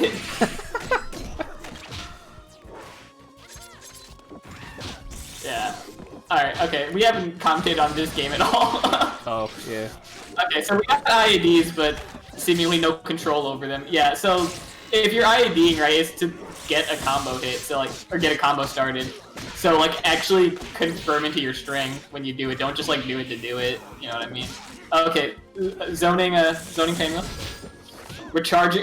So doing that charge in the air isn't great, especially against Philia, because she got mad like aerial multi-hits. But you can get air grabbed like with the quickness. Oh, American reset. We're mashing jab. We're going for cross-ups. There we go. We got the cross-ups. Oh, baby combos. Oh, we're mashing viewer. That's it. Oh, okay. If you get backwards again. Yeah, it was viewer Thresher. I always say fucking Thresher Maw, because that's the fucking thing that comes to my mind when I say the word Thresher. Mm-hmm. I don't even like Mass Effect. That was a good game. I don't know. I liked it. I played like 8 hours of 1, and then it glitched out to where I couldn't progress anymore, and so I stopped. Damn. Yeah. 1 you mostly play for 2. Like 1's good, but like 2 is really when they clean up everything. They figured out what they were doing. And 3 is a decent way to wrap it up, but the game's still garbage. It just shits on anything and everything that Mass Effect is about. Did you send death threats to the writers to get your point across? I have a bot actually that hourly sends letters to the author for Mass Effect 3. Very, very angry, filled with suicide threats to the brim. Real letters, right? Because you've doxed them already. Oh yeah, absolutely. Cool. Yeah, it's an actual robot. It's like my Roomba, but repurposed. Nice. You repurposed a Roomba to harass the writers of Mass Effect 3. Everyone good to go? Yeah. Also, so like, yeah, with Painwheel, you want to kind of use your. It's weird to call it mobility, but mobility to kind of like get in ranges or spots that your opponent can't really deal with, right? And then like kind of make them hang themselves by mispositioning. You're not kind of doing that, right? You're either throwing nails or you're trying to do like essentially a jump in with charge jump fierce, which isn't a great idea with the reasons I outlined before. So just think about that. Like your approach with her is kind of like wrong. Whereas like, when I play Pamela, I do the right thing poorly. I feel like is a better way to say it. But I get what you're saying. yeah. And not that you have to only play one way, but like again, if you're on this stream, I'm assuming it's because you need general information about best practices for a character. Speaking of best practices, a lot of times, I know Grandpa managed to block the brass assist. Like, they got hit a couple of times, but they blocked it after that. And then it didn't really do any sort of counter calling. One of the best values of an assist, especially an assist that's armored like brass or Butch's assist, is as soon as your opponent's assist comes out, call your assist, and it's basically called counter calling. It's one of the most frequently used, one of the most frequent methods of using an assist. And it basically puts damage on your opponent's assist, which is very, very good, simply because it increases the cooldown for them. I'm wording this poorly. But basically, if you hit your opponent's assist, it takes longer for them to be able to use that assist again. So if you counter-call your assist, you hit their opponent's assist, it kind of guarantees that you'll be able to do that, and also you're putting a hitbox out there after your opponent had to respect you for blocking the assist. Oh, so stop doing full screen brass. That's just terrible. Oh, yeah. Yeah, that's true. I didn't even make a comment on that. But yeah, basically, you don't want to use H-Brass or H-A-Train in neutral. If like going in on those hard reads, I repeatedly say this like on almost every stream. It's very high risk and very low reward. If you miss, your opponent gets a full heavy counter hit combo on you. If you hit, then you got a tiny amount of damage and maybe a scaled SSJ afterwards. Like, it's not worth it. Or you get hard knockdown, which isn't very good in this game. And it's not even one where you're close to them necessarily, unless it's in the corner. Yeah. So Vermalingus, you are up now. You're not early. We just need to find an EU opponent for you. Is any intermediate EU opponent available? Like, they can just jump in, go ahead and play. Otherwise, I'll play. I have a decent connection. Also, for what jitter means, and correct me if I'm wrong, because you're kind of more authority on this, but so like the ping that you see in the MS is like kind of the strength of your connection, like the lower, the less latency there is in it, and then jitter is kind of a measure, not the measure, but a measure of the stability of that connection. That's basically it. So to put it in more concrete terms, ping is basically how long it takes for you to send one packet and then get it back. So it's like 1 unit of information. So it goes full round in like 125 ms, for example. A jitter of 21 means that you sent several packets and it's fluctuating how long it's taking. So jitter of 21 means like on average you might take 125, but like technically you might take as little as 25 less or more than that. The higher your jitter, the more unstable your connection is. Yeah. Oh god, got me hard punch. That's crazy. I did not think that would work. Oh wait, Evo Online is region locked? Yeah, Evo Online is region locked. There are 3 different Evos happening though. So most regions are covered, so that's kind of cool. Damn it, I just wanted Reseda Federal to be the world champion of Skullgirls. Reseda might still be able to play, because the NA region includes, like, you know, bottom. Well, it doesn't. Oh, there's not a separate South America tournament? Yeah, it's true. I don't actually know if Reseda can play, because Brazil is not included in the regions listed. I don't know. Also, how can they tell, like, okay, we know who Reseda is, right? But like, what if he just makes a new Steam account and then just changes his regions? Like, oh, I just have a bad connection. Yeah, I don't know. That's region locking right? in general has never been like a long-term solution from my perspective. It's like I don't get it. Yeah, I mean, obviously, like Evo Online isn't a long-term solution to what's happening in the world either. Like, I actually find it a crime that Reseda is not allowed to play. Like, there should have been at least a Brazilian region for lots of fighting players, because there's tons of there, and Reseda's great. Yeah, that is like probably the 3rd biggest region for Skullgirls, right? Besides NA and EU, like there's more Brazilian players than there are Asian players. Yeah, there are. And it's not even just for Skullgirls. Like, there's just lots of fighting games happening in Brazil that doesn't really get a lot of attention. Kind of a shame. Yeah. Plus all those great Mordekaiser players. Why is that a meme? I don't even understand why that's a meme. Like Brazilian Mordekaiser. Uno in Brazil. Oh my god. It's such a Got the cutting leg kick. I don't think it even had anything to do with anything. I think a guy just had like a bad like game of League of Legends with like a Brazilian Mordekaiser player and just like made a forum post about it. I was asking my friend about this, and they said that it was because, like, in 80% of their games, if there is a Mordekaiser, they also happen to be Brazilian, and they're not sure why. A part of me thinks that it's just because of the meme, like, they'll just copy-paste some Brazilian text. I think it was kind of just the meme, like, because like, it originated from a forum post. Oh, did it really? That's so great. Jumping hard punch, jumping medium kick, just trying to space out your opponent, got him with the jumping light kick. One thing I want to point out from a little bit earlier is, I mean, I guess it's not technically Nam's match, but like they did call Pillar Assist at full screen. No reason to do that, like ever, especially not against the Bella, not against that opponent's team in general. Like, what are they? Yeah, there's nothing really that you can really deal with doing that. Yo, I just discovered this Bella color today, and I think it's actually like pretty cool. Like, what is it? It's a cow. It's a cow? Yeah, it's a cow. Okay, that's weird.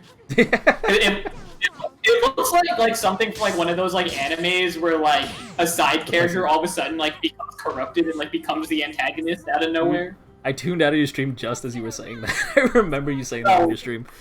Okay, yeah. I like discovered this shit exists. It's like kind of cool. Oh, I guess it could be anti-venom. That's a good point. I actually didn't think of that. Darkrai, that's a good point. Dude. Anti-venom is fucking dope. I love that guy. Yeah, and like all the like symbiotes are actually like have been largely pretty cool. Yeah, Null was kind of lame, and honestly, like Carnage is the most iconic one. Well, Venom's the most iconic one. Well, Venom is the most iconic one. I guess you're right, but like Carnage is the one that was like most loved. Like Venom fell out of popularity. Like his comics didn't really exist. People just wanted to see Carnage do more things.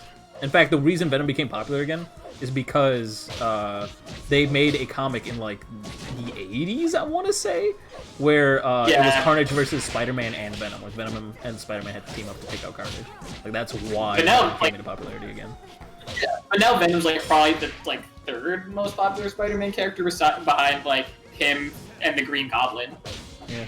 Probably is Green Goblin popular? Like, I know he's the most iconic villain, but like, does anyone care about him? People that name Spider-Man characters, they're gonna say Spider-Man, the Green Goblin, and then like Venom in that order, right? Like, besides, like, you know, Ant-Man and all that shit. Oh nope, had to microdash more. Unfortunate. Cool, got the overhead. The new Venom's a good guy. I didn't even know that shit.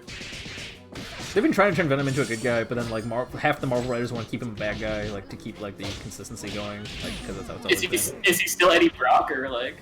He switches around a lot. Agent Venom was pretty cool, but like that was somebody else. That was not Eddie Brock. That was somebody who didn't have legs. What's it called? But yeah, like Anti-Venom was good Venom, like that was really cool, but they turned it back into normal evil Venom.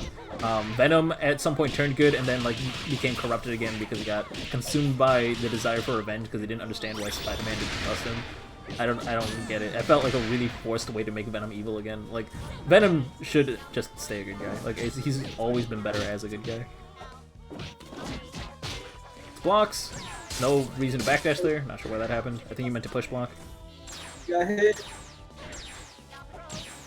Moon Knight. Yo, Moon Knight's ill. Shout out to Moon Knight. Is dope as fuck. Yeah, Moon Knight is actually pretty legit. That's unfortunate. I'm so like behind on my comic shit. I know way too much about comics and I barely read them. Like the only thing I'm reading is Jonathan Hickman's and the X-Men because Jonathan Hickman turns everything he touches into gold. I like kept up with some like, you know, on the pirated sites in college, but not really. And in high school was more when I was like on that shit. Just because like me and my friends like, because that's when all the movies were coming out and shit too, and like we all had like we all like read them a little bit growing up, and then we like just got into them like hardcore because like we just didn't feel like waiting for the movies. Alright, so a couple of things. I'm going to point them out. I was going to wait till the end of the match, but I'm going to go ahead and start pointing them out. So for the Robo thing, you ended a pressure string on standing a heavy punch. Just go into Light Beam. Light Beam is not safe, it's like -11, but it's as close to safe as you're ever going to get, and people almost always struggle to punish it, just because it pushes your opponent back a little bit and just a whole bunch of other reasons. So if you find yourself being blocked and you press the heavy button, just go into Light Beam. Just do it. There's nothing else to completely press. We need a Kanye West fucking Robo Fortune palette, I just realized. I thought you were about to say something profound, and that was the stupidest thing I've ever heard you say. Why the fuck do we need a Kanye West Robo Fortune palette? Ultralight beam, dude. Oh my god. All right. The other thing I wanted to point out is that the double you went after your full string into Car Super. Don't bother. Just go into H Luger. H Luger's plus. M Luger's what's it called? Equal. Like it's 0. So like, what'd you say? It can be plus depending on how they push. Oh really? Okay. Well, yeah, but like, do stuff like that. Don't go into car. There's no reason to go from a heavy into a car. On the other hand, Bella, like, when you were blocking that, there was after you saw the heavy, I don't know what you could have possibly pressed, because after that, always expect a Luger or something, right? Or expect, like, something to go into monster. Like, there's never a situation you actually want to be pushing a button. They're just push block the heavy. Or push block earlier, ideally, but, like, disrespect it. Double's one of those annoying characters, right? In that situation specifically, you really have to do respect him. Yeah, it's annoying how much like shit like Double's just the character's like, all right, yeah, you just kind of have to hold it sometimes. Yeah. Peacock stuff, you just have to hold it. Peacock stuff is extra dumb. If Fortune actually has set up properly, you just have to hold it sometimes. There's actually not a lot of that. Janky one too, though, right? Because it's not like anything's like way too plus or whatever. It's just because of the head. You just have to respect everything that she has. Yeah, it's just everything will get beat out just incidentally by a hurt box, right? Yeah. And she can be hurt off. Like it's kind of just like Peacock, right? Like it's just like there's something covering you, like just by accident almost. And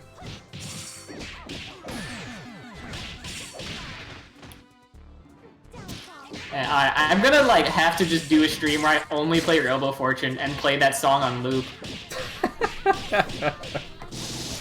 I mean, I'll respect the commitment. Yeah. I mean, if I was gonna stream for longer, but then I remember that this stream was happening, I was gonna just start playing Guilty Gear music and only play Guilty Gear palettes. Because, you know, we gotta know what the smell of the game is. Really delicious. Something, this is like not, I don't want to consider this good advice, but it will probably help. Decide how you want to defend before it happens. Like, this isn't necessarily the best thing to do. Yeah, does this hit though? Oh, you can block! Whoa! Yeah, it's stupid. No, level 3 physically is absolutely pointless. But like, quickly, what I was saying is basically, if you decide what you're gonna do before the pressure ends. So like, if it's start pressing buttons, if you're going to mash out of it, like instead of just going for that delay, right there, like what ended up happening is like your opponent would have gotten burst and hit further away, but instead you just kind of bursted way too late, and now your opponent gets a heavy counter hit. Alternatively, if you're gonna respect it, just down back, like just hold down back. There are situations where it's like, oh, I recognize the pressure, so I'm gonna delay when I pop because I know the first hit is a burst wave, but the second hit isn't, or something like that. That's understandable. In that situation specifically, there's no reason to delay that. Just press buttons. Yeah. I see. I'm rubbing off on you. Yeah, when it started working, I'm like, oh, I guess this is how you play this game. Yeah, no brain power required, dog. Like, literally just flip the line, just iron out the brain wrinkles. Ironing out yeah, dude, just start flipping the coins. Like, that's all that needs to happen, man. Start rolling dice. Call Mega Missing No on the weekends. The 8th best Valentine player of all time. This game is just rolling dice. Yeah, no, like, it's obviously not what you always want to do, but it's a good place to get started. Like, it's one of those things where it's like, let me use a different game as an analogy.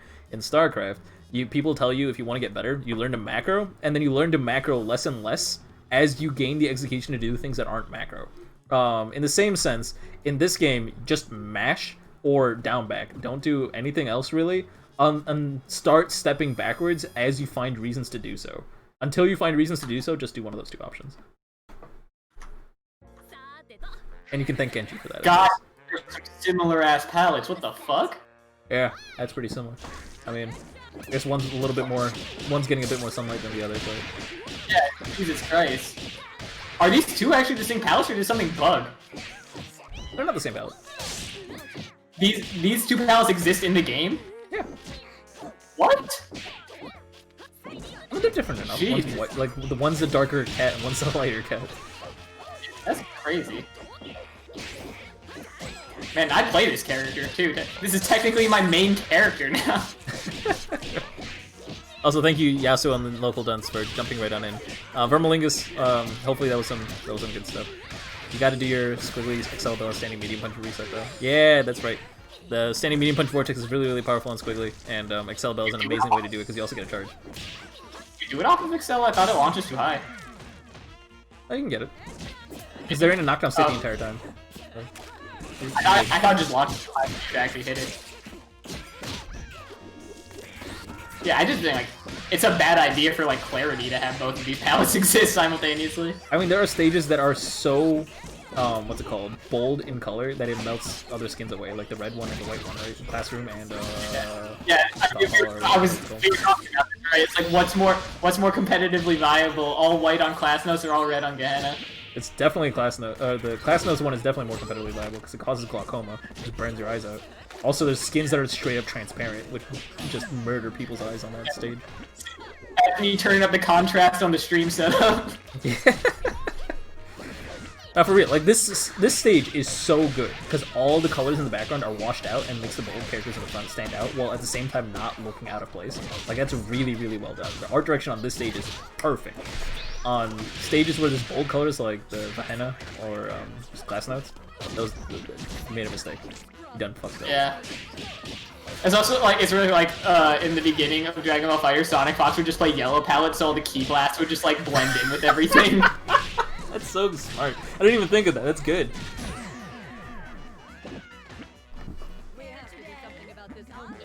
Yeah, I mean there's a double skin that's more competitive than the rest. There's literally a Steam option to turn it off, so it doesn't hurt your eyes. It's so good. Wait, really? You can turn off acid, what's it called, like double rainbow, as a Steam command. Since when? Since like 2 weeks ago, 3 weeks ago. Okay, yeah, I didn't even know. Wait, was this in the patch It's notes? super new. It's in the patch notes. Yeah, it's super new. I was gonna say, like, you didn't tell me, and I've been complaining about this for like 2 years. I do really love that Tracer skin. It's so good. Yeah. I'm see. already Tracer. Alright. Oh, nice. Same side. I actually would not have blocked that. I got hit. I thought it was gonna also. See, I was mashing, so I would never get hit. Yeah, fair enough. Oh my god, just super jump falling fears. Okay. So one of the best air reversals to match, actually, since Kenji brought it up, as you're falling downward, just mash the air super, because it's probably the best air reversal in the game, like right behind, what's it, Pinwheels. Bands is also kind of good, but like only on incoming, really. It's good for different stuff. Yeah. It's better as like a punishment tool. Yeah, like if your opponent whiffs the assist call or something like that, they can hit both of you. Or you do bad on block stuff. Yeah. Oh, yeah, we're just mashing. See, so like that's something where I can tell like you committed to the mash like mentally a little bit too early, right? Because your opponent was like actually like had jumped early. They were like very far away from you when you committed. So like I know that you like committed to that mash, you're just doing it, but like you turned off your brain like a little bit too early, right? Because you didn't pay attention at all to what was going on on that setup. So just keep track of that. Like it is okay, it's fine to commit to I'm matching, but not when like this is 100% reactable to it being the wrong move. You know what I mean? Outsmart me on this one. Shouldn't Fortune keep her head on in this matchup, like against Painwheel, just because of the DP? No, because it's better about breaking armor. Oh, I guess. Yeah. There's no like. It all comes down to how good this person is at like head on versus headless, which I don't know. So like I've never seen this person play before, but like typically like against Painwheel, it's dealer's choice. Until you get them in the corner, then you should have the head off, right? Because that's just like how you get. At that point, it's just headless Fortune just kind of wins the game, so why not? Yeah. I guess this is a decent kind of go over. So like typically the rule of thumb is that like if you're just playing like straight up like mid-range, close range, neutral, head on is better. And then long range headless is better, and also if you have them in the corner under pressure, so like it's your turn in the corner and they're cornered, then headless is also better because headless is very good for pressure when they can't get away from you, when there's nowhere for them to go. But like headless pressure just mid screen is actually kind of ass. Yeah, And like, then at that point, you're just kind of even- fishing, like moving your head around, trying to get into a situation where you can use your head, and it's just awkward. Yeah, and then headless mid-screen combos are also not very good. But yeah, like long range headless is better than because like Misfortune has no long range options head on. Roll camera and But also, when you do that, you need to know how to actually play, because otherwise the other person's gonna, like, I played some Headless Fortune today, and literally I was just on the other side of the screen, like, I got, like, 3,500 damage on the head, like, while they, like, did nothing, and, like, stared at me. That's so ridiculous. Yeah. I did it to PME, too, remember? Like, he took the head off, and I just, like, L-shadowed it, like, 5 times before he moved. Yeah, L-shadow loops. Maximum. Like, it's weird, because, like, someone that was, like, watching called it, wow, that's, like, super BM or whatever, and I'm like, no, dude, like, getting all that damage on that head. Heck, like was wondering why I was doing that, because he was like, wait, don't you like lose more health than you take? And I'm like, and because he didn't know that there's a startup period, like you have to hold the shadow for 5 frames for it to start draining health. So just inputting like it as a special doesn't and he was like, also like, that's super BM. I'm like, no, that's like optimal for the most part until they get closer. I also just did not know that you had to hold that shadow for 5 frames before it started draining health. I thought it started draining health like almost instantly. Like maybe like, No, you press it right away and drain minimal amount or something. No, so yeah, if you just input it and just like tap the button like as if you were doing it normally, without a hold, then it doesn't take any health. Cool. That would actually, like, if it was just like, hey, by the way, like any combo you do just like costs 100 health, I'd like that character would not be able to function. Oh, I mean, well, I'll talk about it more after this match, but, like, Sonic Fox also started shitting on Fuko recently, and apparently is getting flack for that, which is kind of funny, because, like, anyone who's been a part of GGA for a while just knows that we've been saying that shit for a long-ass time. What's this Wii business? Fuck you. Alright, fine, you and JP, whatever. The people who play Fuko have been saying that shit for a long time. messages. Yeah, I've been saying that for years and years and years. And everyone's just like, you're trying to low tier options select your team. But then I drop the team, and I still say it. Mm-hmm. But yeah. Also, I saw that you did pillar bikes while you're cornered. That's the only time that is like consistently punishable. Don't do that. Like, I know it's safe like everywhere else, it's pseudo safe and yada yada yada. There are ways to punish it, but like in the corner, that like while you're cornered with your back to the corner, like that is the only time that it is consistently punishable pillar bikes. Because if they push block, you don't go anywhere. True that. I want to see what he said, but not enough that I'm going to seek it out. So I guess I'll never know. Well, he basically is going around saying, like, Fuko is bad, and then, like, people arguing against him, and, like, how, like, arguing about his tournament results and all this stuff. And it's like, no, like, on paper, and Skullgirls specifically, Fuko is not a good character. And, I don't know.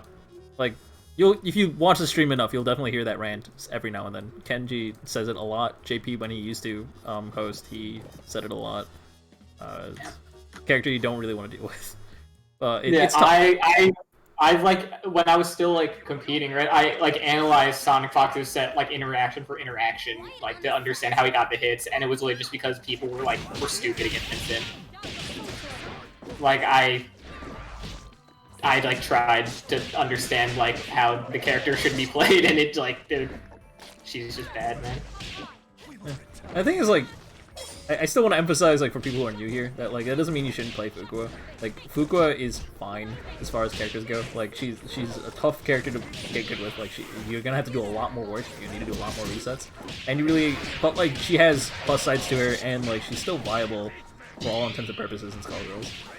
It's just at the highest level of play, if you're looking at who's the best character in the game, it's probably not Fuqua. Oh my god, the lag. Yeah, I mean, like, I've been saying this. I was saying this even when Sonic Fox was, like, winning tournaments with solo Fuqua, right? So, like, it's not an issue. And the game's getting patched, so who knows what'll happen. Because, we'll see. I don't think Fuqua will get buffed, but I don't think I'll play her anyway. Like, Fuqua's had too much time in the limelight that, like, anyone She's such a maligned character, and I don't really think she deserves it either. Like, honestly, like, it's okay for her to just be bad. Like, you know. But yeah, like if the current meta of Skullgirls is to like develop further, like Fuku probably won't be able to like win a tournament, but like we're very far from that like right now. So play whoever the fuck you want, even if you care about winning. But yeah, like tiers in this game kind of exist to tell you like how much like extra suffering essentially you'll have to go through. Yeah, that is pretty laggy. Yeah. Do you want to split up the match? If it's that bad, I'll split up the match. Like, just let me know. Yeah. Because you both have pretty low lag and jitter, so... Yeah. Are either of you EU? Like, just let me know so I know who to match you up against, more than anything. Yeah, because you can literally put whatever you want in that region field. I doubt it, because,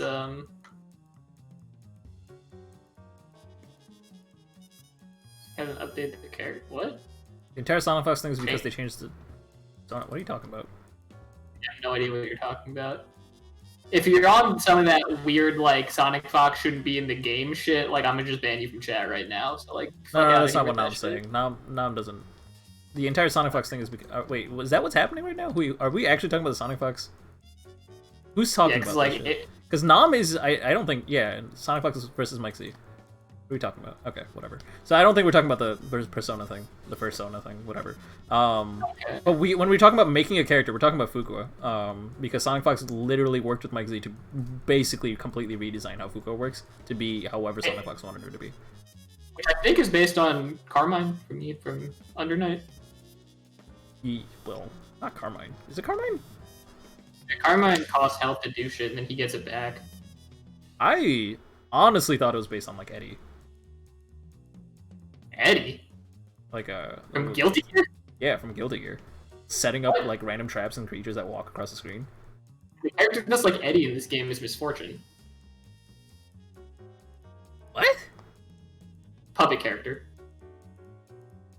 Oh, I guess. Yeah. Well, that's the archetype. That's literally the archetype. What are you talking about? Yeah, no, that's like archetype-wise, like, yeah, I can see how that lines up, but like in terms of like what you actually see on the screen, in terms of how the characters are actually playing, that's where Mike added the thing where you can move the head with the stick, right? Because that's something. That's just like how Eddie did. Yeah, I know.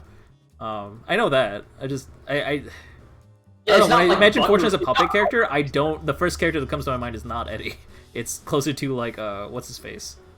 The fuck is Clover? The BlazBlue character. I'm just talking, yeah, I'm talking about in this game. Yeah. Puppet character is an archetype, but like in this game, the closest thing we have is Misfortune. Oh wait, so I was waiting for a response, but then you guys just read it up again. I'm so confused. What are you guys? Again, are you guys both NA or are you guys both EU? Like I was trying to find someone that's like in your region. Yeah, this one guy says he's from Central America, but I don't know if he's the guy in game. Oh wait, no, he's not. I don't know. If this doesn't work, we'll split it up. If it's too laggy again, we'll split it up, and we'll give you 2 more each. So consider this a test game. It looks alright, but that might just be spectator. What was the thing? Oh, the competitors are not experiencing any real lag or something. The Smash Ultimate thing. Oh yeah, wait, what's up with that? I don't actually. You know what? Tell me about it later. But like, I don't understand how people think that Smash netcode is good. Like, no one should think that. It doesn't mean that you shouldn't play Smash online. It just means that like the netcode is bad and you should accept that. I mean, isn't it? Someone said there's a minimum like 12 frames of buffer online for Smash Ultimate or something. It's pretty bad. Cause what? There's already like 8 or so, right? Like offline. You looking it up? No, I'm typing into them in case they have the stream pause like they should. Okay. Yeah, 7 frames off. Yeah, it's like insane. You can play Melee online with less input lag than offline Ultimate. It's not 7, it's 8. When I was playing competitively, it was 8. Unless they fixed something. I saw the Awesome Sauce video, but I also like have played Melee for years, so I don't know. I knew this already. Ultimate like had 8 frames of input delay. It was absolutely insane. Like, you could feel it too. It was gross. It is 8. Okay, cool. Thank you.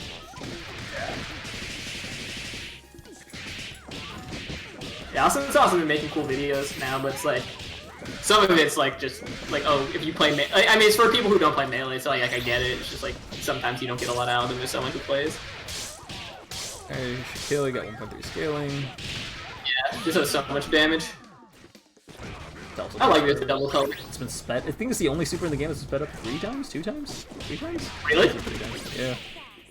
It's the only super in the game that's been sped up in general, but it had to be touched 3 times just for the animation alone. I think Eliza level 1 should be sped up. It's, well, yeah. It's fair. Yeah, I kind of agree.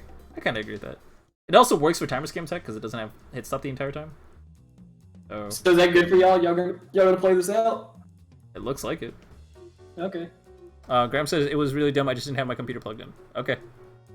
All right, cool. Oh, like Problem solved. probably to power. Probably like Yeah, laptop. the CPU probably throttled itself if he didn't plug in his like power. Yeah, it does that. I know that feel, dog.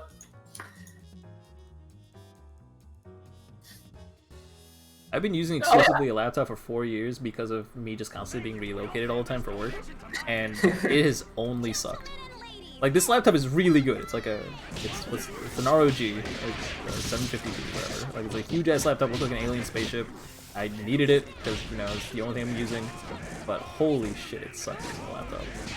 Yeah. That's crazy too, because you like work with computers. Yeah. That was the most like mom thing you probably could have said. It's like, oh, you work with computers. Donatello does machines. Yeah, no, hardware is my hobby, software is my job. So like, computers are definitely something I'm all obsessed about. But like, I had to survive with this thing. And it's a good laptop, don't get me wrong, but like, it's still it just sucks to like have to. Yeah. That's why like everyone like, because when I worked from home, when I was like busting down hives, I was just like, they're like, oh, like yeah, there's problems with it like on Wi-Fi or whatever. I'm like, oh, don't worry, I don't even have a Wi-Fi card in my computer. They're like, wait, what? Is it a computer from the 80s? I'm like, no, I made it this way in 2019. Even then though, like I can't really use my big rig, even though my big rig is like still like super powerful. I spent $3,000 on it, so it's great, but like it made it 10 years ago. So now it's just pretty much like just slightly worse than this laptop, which is got like what M.2 hard drives and stuff like that in it, which make it stupid fast. Is there anything you could like cannibalize to upgrade your PC? Yeah, I plan on it in November. I'm actually gonna set up 2 completely different PCs, just use one for streaming and then use one for actually playing games, like I'm supposed to have been doing. We have not commented on this match a lot, but there's not a lot. Yeah, there's not much to say. Like, you guys just kind of need to like reset more effectively. Like, you guys are kind of just doing like beginner resets. You guys gotta do ones that can kind of trick your opponent better. And in terms of like one thing I could say is like you have a lot of reason to use meter, like Izuna. Squiggly can negate neutral if you have punch charge and 1 meter. Like, it's just automatically neutral's gone. Like, it's just your turn now. Like, your pressure. On hit, like, it's your combo, and you have to keep going. On block, like, what are they gonna do? And if they do anything against you at full screen, you just center stage SBO. It doesn't matter. They die. Like, it's really easy to work with that. So there's almost no excuse for building a 4 meter unless you just literally never got a turn, which is also possible. Like if you never get hit, or if you never get a hit in, then yeah, you never had an opportunity to use meter. But that's crazy. Like, just mash out of things, like use SBO into bike guys, bike super. As Parasol, almost all your pressure can be made safe with bike super. Like, it's only PVGC punishable consistently if you yourself are cornered. So like we talked about this a little bit. Not reversal bike super, though, pillar bikes. Just by the way. Not like reversal bikes super, though, pillar bikes is to make like to reversal safely. Yeah. You don't just like wake up bikes. Yeah, don't do that. What I'm trying to say is basically like you can make pillars safe with bikes. Like, so if you wake up pillar, then you can use bikes, and then it's fine. But like there are reasons to use your meter. Start looking for those reasons. Don't give up if you're being pressured a lot. When you are being hit, there are 2 things to remember. There are tons of defensive options. The combo has to eventually stop, unless it's like a 4 meter combo. And 2, meter is always an option to help you get out of pressure, or to like switch characters, or to like just all sorts of fucking shit. If you're playing a team, use it as a team. Meter is the main tool you have to play your team as a team.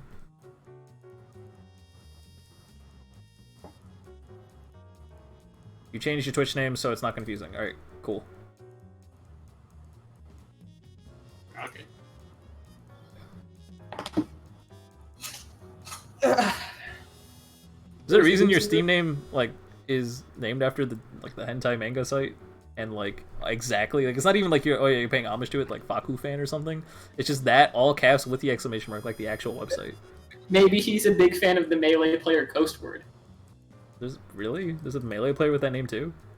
No, there's a Melee player named Coastward who was sponsored by Faku when he literally just asked them to do it on Twitter. Wow, that's convenient, I guess. Yeah. He literally just, like, again, he wasn't, like, a top player, like, even close. Like, he was, like, middle of the pack, like, in Canada. And, like, and he just, like, he's like, at Faku, like, hey, please sponsor me, I'm a decent Melee player. And they're like, sure. That's great. Well, alrighty then. I'm actually honestly surprised that there aren't more esports teams that are, like, sponsored by, like, porn companies. I mean, you saw what happened with Team YP. Yeah. Wait, hold on. Everyone shut the fuck up. My son's on stream. Shout out to my son Hakuyer right now. Yeah, I was gonna. This guy's like, I'm really excited that Hakuyer's randomly playing again. Like, this is really exciting. Like, the most fundamentally solid Skullgirls player I've ever seen, and it did nothing but bite him in the ass. He was never at once rewarded for his strong fundamentals, but he had them, and they were glorious. Like, look at the spacing, man. He just outspaced a light kick. Yeah, no, this guy's legit. Like, if you guys ever get a chance to fight out here, offline, or even just in quick match, like, enjoy that set. Like, Hakuyer is a PT one. This man plays Street Fighter. That's for damn sure. Yeah, Bizarre Flame was on Team YP. It was a Filipino man, I think. But yeah, we'll go over that after we watch my son, Hakuyer. Neutral's done. Oh, and then you went for a slow mix. Like, just go for a lower throw after that. Like, there's no reason to, like, try to make that mix more difficult than it needs to be. Oh my god. Excel Bella is stupid. So, if you're ever fighting a Squiggly and you have Excel Bella, just use Excel Bella, because it'll, like, Squiggly's main approach option is jumping leg kick. She doesn't really have other options. So, if you throw out Excel Bella, Squiggly's gonna jump into it. Like, it's 99% guaranteed. Just also just outrange. It's so weird that she has a good matchup against Bella. It's because you should never just be jumping in on Bella, so you have to play very differently. And the only time you jump is out of pressure. Because what is Bella gonna do? Command grab? Like, it's not gonna work. What are you gonna do? Stab me? This is a man who had been stabbed. Yeah. Alright, wait, look how, like, not Skullgirls that pressure is. That man just, like, finally just, like, went for an empty jump grab after, like, just call us it. Like, that was like Dragon Ball Fighters, man. Like, what the fuck? Alright, you're gonna go into medium launch, and then you go for the jumping leg kick overhead. That doesn't always work on Bella. Bella can mash out of that. So You could've I done recommend, like, waiting until she's in a knockdown state before you do something like that. Alright, this should be dead if he finishes this, but, oh, the disrespect, though. The ball super? What do you mean by the ball super? Because you mean the fireball super? That is called fireball super, usually. Ball super is yeah, no. SBO. Yeah, it's Squiggly Battle Opera is what SBO actually stands for, but... it's also a reference to the fabled Third Strike tournament series. Reflect the raw SBO. What is the Shinku actually called in-game? I don't know, like, its in-game name. What do you mean? What is Fuqua Fireball Super's, like, actual name? Oh, I don't know. Because is it like Love Dart Extreme or something? I'm gonna wiki it. I know the fireball's called Love Dart, but like Love Dart the sequel. Yeah. Even dartier. It's called Blown Kiss. What the fuck? That's pretty lame. Dude, a full on, like, a Love Dart versus a full on Blown Kiss. Okay, I get the reference, but like. Yeah, the AG ran out there. I got him low. Right. Yeah, so that actually didn't reset like he anticipated it too. That was all just one combo, and he got red bursted. There's a lot of like, also So- Haku's doing a lot of like empty jumps, and like when he could have just pressed the button and crossed over their opponent. Yeah. He's Yeah, expecting he their hasn't opponent done to- any like real IAD pressure. He's just like empty Yeah. jumping, man. It's crazy. Alright, well this is safe. Yep. Alright, that's way to make it safe. Smart move.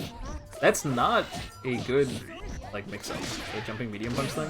Like, unless the jumping medium punch is actually touching them, like if you're about to land on them and use jumping medium punch, it is not useful for like actually changing what direction what side you're gonna be on.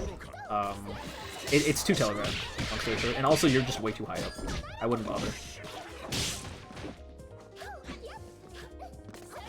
Also, I'll leave it to Haku to use that tool to space. Yeah, like man, like again, like I don't think he's the best player or anything, but I just love how he plays. Yeah, it's a good time. There's a handful of players that just play so uniquely that it's always fun to watch. Like, I personally really love watching stuff, just because he timer scams for days. It's Yeah, so like I've always said, I think Havoc is one of the sickest players, even though I don't think he's exceptionally strong, right? Like stuff like that. I mean, I feel like playstyles are always cool, right? But it's but obviously a lot of times like the meta is the meta because it's strong, right? And that's why we see kind of homogeneity of playstyle at the top level a lot of the time. Because it's what is actually just better a lot of times than these kind of overly stylistic things. But it's appealing in its own way. Like it like all these things have its appeal. Like being able to just play the meta to its best is really cool. And Oh, yeah. at the same time, just having a unique style and then actually making it work, it's kind of cool. Yeah. But it's like it's like one of the reasons why I've never been like a huge fan of like Sonic Fox as like a player. You know what I mean? Like as a person, I think he's like pretty amazing with all the stuff he does for like minority groups and all that shit. But like I've never been like, yo, like I like love Sonic Fox's like play style because he's always just like good at the game. You know what I mean? Yeah, he's just playing the game for And, what like, it is. Yeah, he's always just like good at the game in a kind of nondescript way. And again, like amazing at the game, but like it's never been especially stylistic to me. For me specifically, like I love watching Sonic Fox do that stuff because even though he's just good at the game and playing the game as it's meant to be played, it's still really much like it's a treat to watch. I still enjoy that stuff. And that's why it's, like, I can any totally game see that like he why some plays- people would not find that as fun. Yeah, and like any game that he plays, he's a good player to watch because he's usually winning. Like he's usually one of the best at whatever game, and he's like playing probably something pretty meta. Yeah, straight up. You know, what Smart I mean? So, call on like, Haku's end to just time it out. I respect it. Sorry. No. So let's try yeah, to talk yeah, I about mean- Faku over here. Let's like try to figure out something that he's like we can give advice on because like again this is just Skullgirls. Like this is just some good Skullgirls play. Like play some more and like we're reaching like until you make a mistake we can't really tell you what you need to work on. But like getting a bit more consistent, learning your ways to mash out of things like team composition. We can like start giving advice about that at the least. I think we can do that. yeah. Also, apologies for the not using they them pronouns. It's not intentional. Oh yeah. Yeah, it's a mistake we make. Trying to fix it. Trying to be better people. I just realized this person's just playing Roll camera. Cloud's team. Oh yeah. I don't think I've seen That them. like didn't occur to me until now. I don't think I've seen them use Violode once though. They did, but then they like literally didn't know how to convert on me. They just like ran full screen. Oh, okay. So, I mean, like, if you're playing Cloud's team, you probably know how Cloud's team works, but in case you don't, like, basically, you combo them into Excalibella, build a vial, and then use that poison vial, like Poison level 2, I think you Build build? 2 vials. Build Yeah, 2 you build- vials. Yeah, exactly, so you can build 2 levels of Poison Vial, and then end your combo in that, and now it just does really dumb damage. Because it doesn't... Or if you're gonna, or you can load 2 levels of orange vial and go for an almost guaranteed reset. Yeah, either one works. One's a little bit more risky, but has higher reward. I mean, that's typically what you see. Until Cloud like decides that he has a character he wants to like essentially like 1-touch or like 2-touch, he just does orange vial, right? Because it just allows him to keep his team order intact.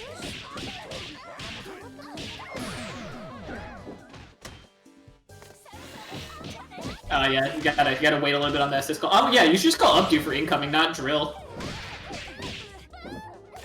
Oh, didn't convert. I don't know how you got hit there. I thought you were going for Excalibella, and I thought I saw the starter for Excalibella, but it didn't come out. Like, Excalibella does work on against Squiggle Okay. Hard Punch. That should have been. Aki literally just walked this man into corner, failing to convert off updo assist. Did you see that? Just happened like 4 times where he got updo assist, didn't combo into it properly, and just did it again. By the way, Squiggly's jumping hard kick crosses up on Bella, double, and on Squiggly it just whiffs entirely. Unless you neutral hop. But if you up forward in the corner, jumping hard kick will cross up on double the most frequently. So I recommend being aware of that. And then Faku slash signature glow. You can tech forward. Like, that reason you're about walking in the corner doing that is because you tech back every time. Right? You can tech forward. And, like, yeah, he has a DP assist, but also, like, you just need to fucking block, because you just got opened up by DP assist, like, 4 times in a row because you just jumped and pressed a button. Oh, here's another thing that people don't often think about when they're under pressure. Like, on a related note, like how you just kept on teching backwards, teching cuts your undizzy in half. So the thing is, like, if you're being reset a lot and you're in a lot of pressure, if you tech, your opponent can do more damage to you, because now they can fit in more strings into their combo, because you just drained half the undizzy for them. So sometimes, if you're just not sure you're going to be able to hold something, it's better to just not tech at all. Just wake up and eat it. I don't know about that. I think, like, unless it's a burst bait thing, it's almost always better to tech, because, like, there's very few trying to escape a corner. Like, if you're trying to tick out of a corner or something like that, or trying to build some space, I'll tech backwards in the corner anyway, because it's less frame advantage for them. Like, tech chasing isn't real, right? So, like, if they do something techable, they can't actually, they can't actually guaranteed even pressure you necessarily, right? So, like, I think...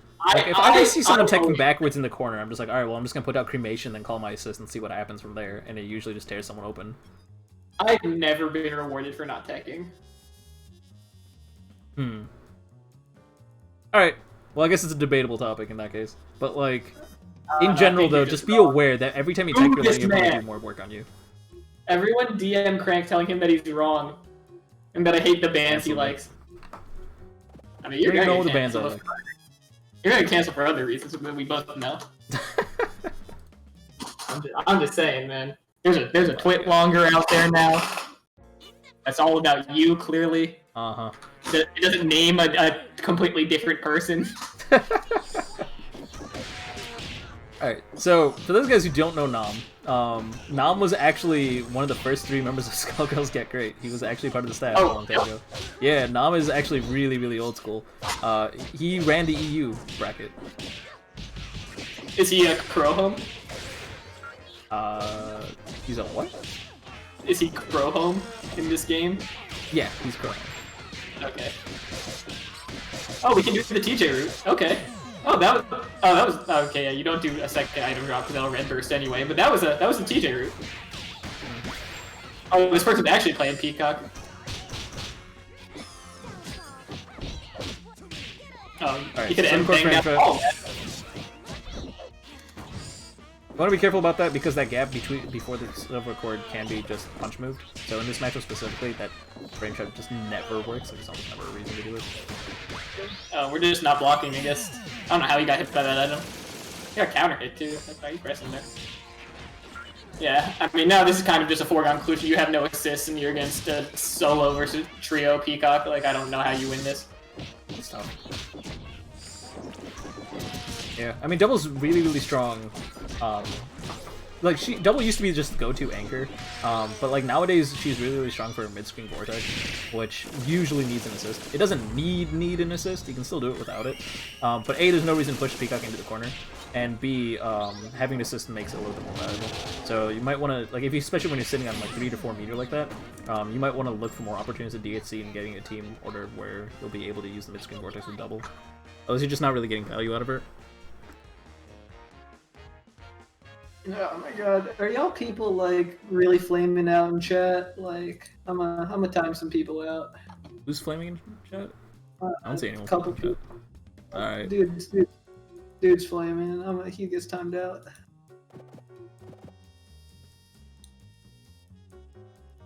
Yeah, we don't, and also like, there's no fucking like you get a warning or anything. If I decide like you should be banned, I'll just ban you. I don't care. Yeah, Kenji's a loose cannon. Don't fuck with him. I mean, yeah, I ban people just for TBD. Thought I wouldn't ban him, and I just did. He said, "Shoot me, you won't," and I banned that man from the stream. I don't know what he thought was gonna happen.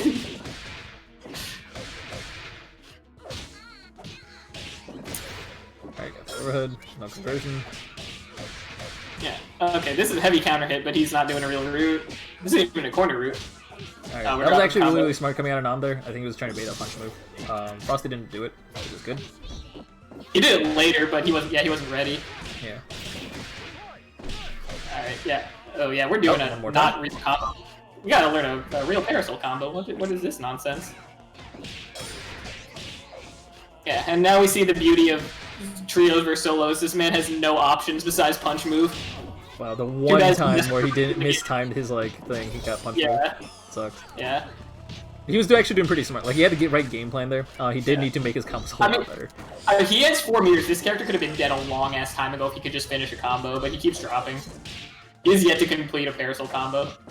I mean, honestly, just going to level 3 in SBO, and you're probably fine. Yeah. Oh god, is it laggy or something? Like, why is this dropping? I'm not sure. It should be EU to EU, so I don't see what that's happening. Let me double check on that, but I'm pretty sure Frosty's EU. Yeah, Frosty's EU also. Be right back at Yeah, Europe's just like the size of Wyoming, right? So like, You're not wrong. I say that like I know how big Wyoming is. To be fair, I wasn't actually assuming that you were approximate in any way, shape, or form. I don't know how big Europe is anyway. It's like a few inches. Yeah, okay. target confirmed. So larger than my penis. Yes. Got it. Alright, got that air Ooh. grab. We're gonna do it afterwards. Unfortunate. Oh, Oh, okay, we we're just can gonna touch convert the that. ground. We can convert off of that. Come on. People are just dropping shit. I'm not sure. If there is In lag, which please case- let me know so I can know for Yeah. future references, and I won't match you guys up. But like, there should be minimal lag between you two, and I'm honestly kind of surprised. I mean, if it's laggy, you know this is 100% Peacock favorite then. Again, like, the characters that are most improved by online is like Peacock and Big Band for sure. I don't know if this gotta be in my head, but like, these combos just feel like okay. That one seemed like a normal speed. A lot of the parasol combos that were coming out just felt like they were coming out slower than they normally do. I mean, there is like now delay, you know, there like the whole like change is like now sometimes it's delayed like netcode essentially, right? Like that was the whole change. Is that if the you know the buffer the rollback like size gets too big, it'll just actually start delaying shit. Yeah, So that's the true. parser- Oh, okay, yeah. So I guess that's how it shows lag now. Yeah, I guess that makes sense. Okay. Like essentially, right? That was my understanding. Again, I don't really know. Like you'd be more in a position, but it seems to me, from my layman's understanding, that like there's kind of like it prevents the rollback from being too big all at once by like delaying, like by just slowing down the game. Sort of. It basically. So the two changes that I know about, I don't know about that one, but the two changes I know for sure about is that like the input. Yeah, there's like a buffer given to you if there's rollback, so like you are less likely to drop your combos while things are rolling around. And if you are, what's it called? If you are experiencing rollback, there is like a smooth transition, but I don't know how that works. Like it's like it makes the screen a lot less janky. Like I think that might just be like the POV camera itself and not actual sprites. I'm not honestly sure about how that works. I just felt like the combos themselves are just coming out slower. Like he wasn't super familiar with Parasol, which would be in line with everything else. But if there was lag, then that also explains things. I'm not actually too sure on that. Yeah. Yeah, there is in fact a Peacock conversion off of air throw for sure. Like you use the saw as you're on your way down, and then you do stuff. I'm not quite sure why that was dropped, but it just happened. There is no change to Parasol. Parasol is just Parasol. I don't think she's been touched at all. She hadn't been touching a long ass time. Like, did she get changes in the beta even? No. Did she? Oh, haven't played in years. Okay. Yeah, I mean, you haven't Now- played in years. So now that's like playing. that's the more consistent thing. Yeah, I pressed it too early, so it didn't come out. Oh, okay, cool. All right. I don't know why we fixated on like not converting off the air throw that much. I guess it just seemed like something that you would totally. I mean, it was just right after like all the combos were dropping, right? So it's like, oh, now the other person's dropping combos. Like, is there a problem? Yeah, exactly. That was good stuff. So now we're gonna go back to the beginner bracket for one last match. It's gonna be Thok versus an open lobby NA beginner. If anyone is a NA beginner that's still around, please feel free to hop into the lobby. And take your time because Thok is fixing their controller. He left. He's fixing his controller. What's he doing? How do you fix it? I don't know. Delete the driver, reinstall it, I guess. I don't know. Or he probably tried to click ready up and was just like, oh, wait a minute. It's for some reason the heavy kick button. That's not right. And probably went to fix it. I do that a lot.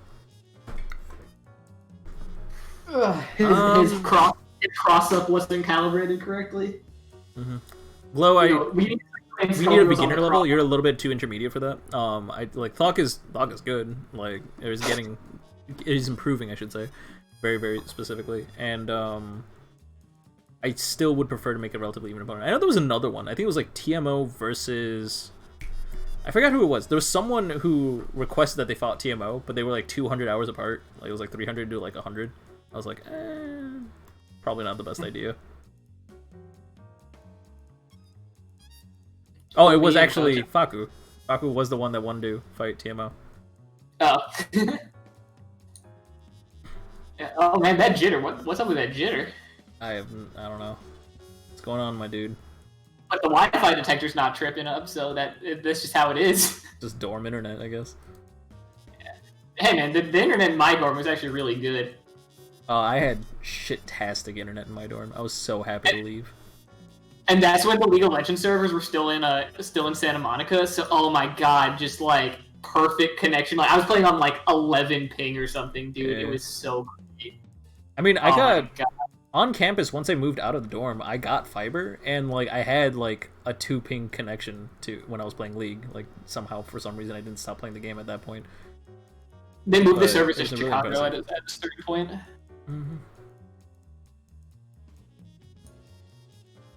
Let's see. Alright. Let's get 300 ping. Yeah, 300 down near uni.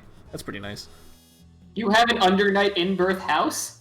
Could you imagine?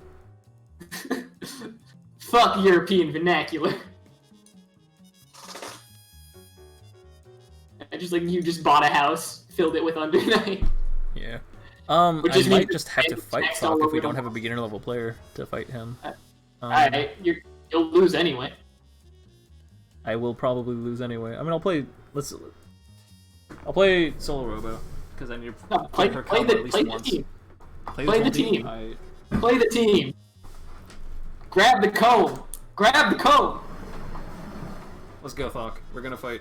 We'll probably have a decent connection, and we don't have any other beginner players left. Okay, now the jitter went down, so yeah, looking a lot better. All right, I'm about to get criticized. I'm about to shit on your whole existence. It was an hour later. I mean, after this, I'm also gonna shit on your whole existence. Alright. Why is the beat extended? Oh, that's a choice.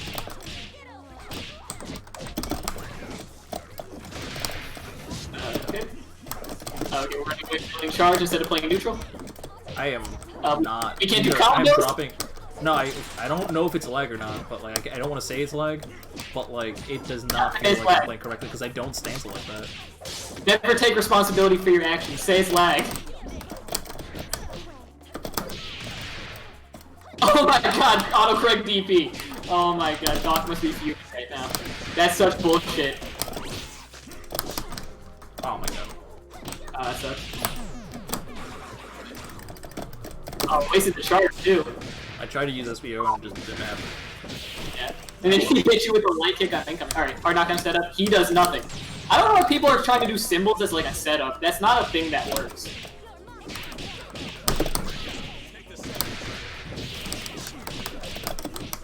What is this combo? I already used up, what's it called? I already used up the silver cord, so, and also I already used the heavy button because of, what's it called? Because of the silver cord, so that meant that I had to change the road up.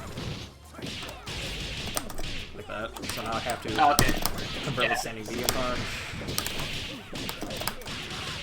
I see, okay. I don't hate this. Yeah. I have you would have been dead. You would have been dead if you got that.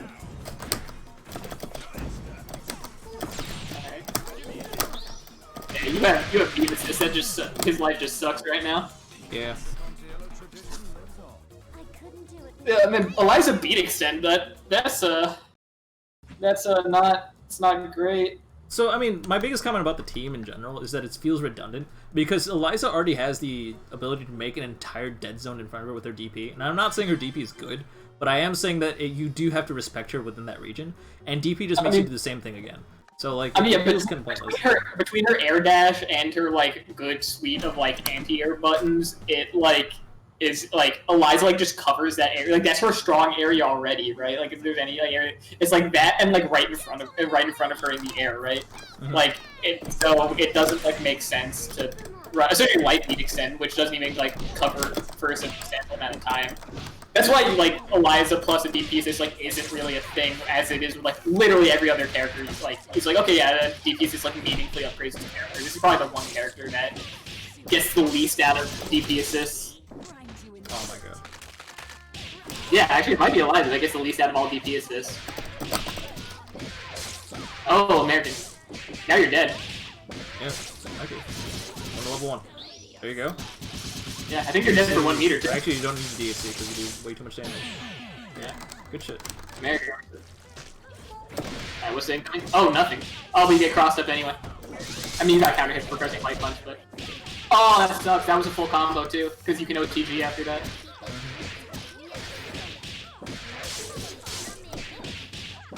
Alright, just doing the basic community. Oh, and... Thank you, punishing. Oh, with the good beam assist. Dude, your assist now is so broken.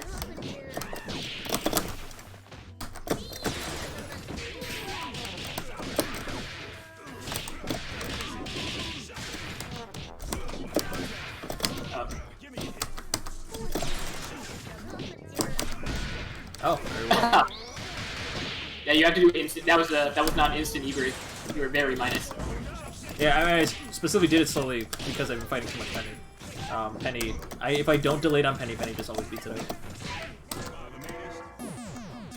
Yeah, I mean, again, I'm not a big fan of that block string.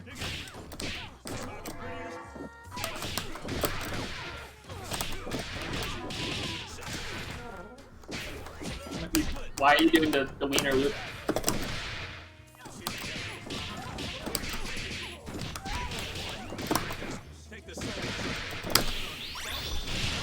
Yeah, you don't do wiener there in that combo.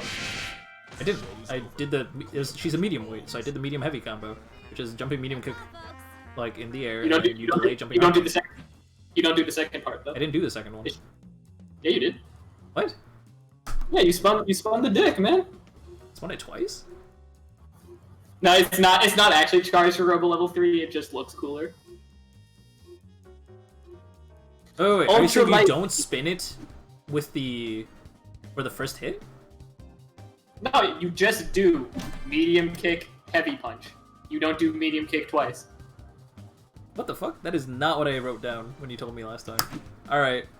Well, I'll see if that changes things, because that might make that combo significantly easier. When I typed it out to you, let me see. Yeah, that's how it's written. That's how it's written, and I have the receipts, man. Don't...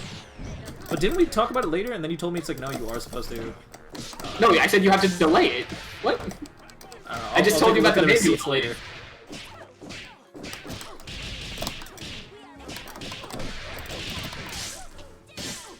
Alright, side switch in the corner. Yeah.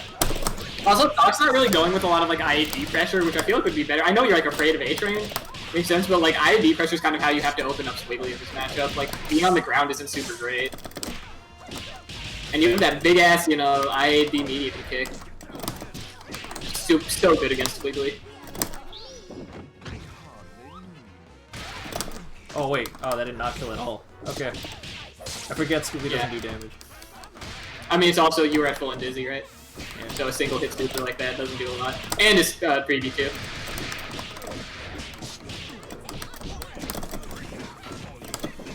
Oh, that was supposed to be a push block, but you didn't press it. Aw, he could have just level 3'd you and made your life hell. I guess he saves a meter here. Oh, never mind. No, he doesn't. Also, you're not calling me a live assist at all. Punishable. That's a bad combo. You gotta do a combo, Doc. Ooh, yeah. Don't just do A-trains in people's faces. bad idea. I'm gonna hit you with PVGC light brass. Oh, okay, okay. It's punishment. Level 3? Oh, you could have converted with Eliza level 3.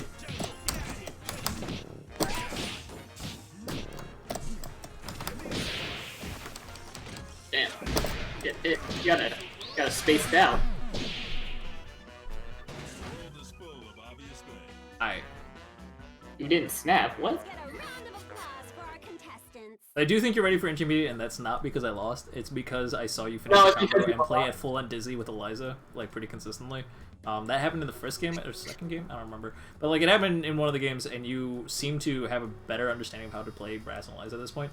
You're also, you've been putting in a lot of hours. I still don't know why you're still signing up for beginner. You've been a beginner for a hot minute, and I think you're ready to graduate. So, congratulations. Yeah. I do think you need to reduce how much you're brassing in neutral, but neutral will build as you get better. And also you don't convert off of everything and anything, and you also don't DHC a lot, which is a very common problem I see in a lot of like early intermediate level players. So you're getting to the point where you're making the same problems that you should be making. So we'll start fixing that when you get to intermediate. So congratulations. Sign up for intermediate next week. Yeah. Ugh. I keep going again because I don't really reset. Yeah, I mean, you could just reset then. And have you ever thought about how if you wouldn't have lost, you would have won? It's sage advice from my friend and yours, Lightning Saber Flash.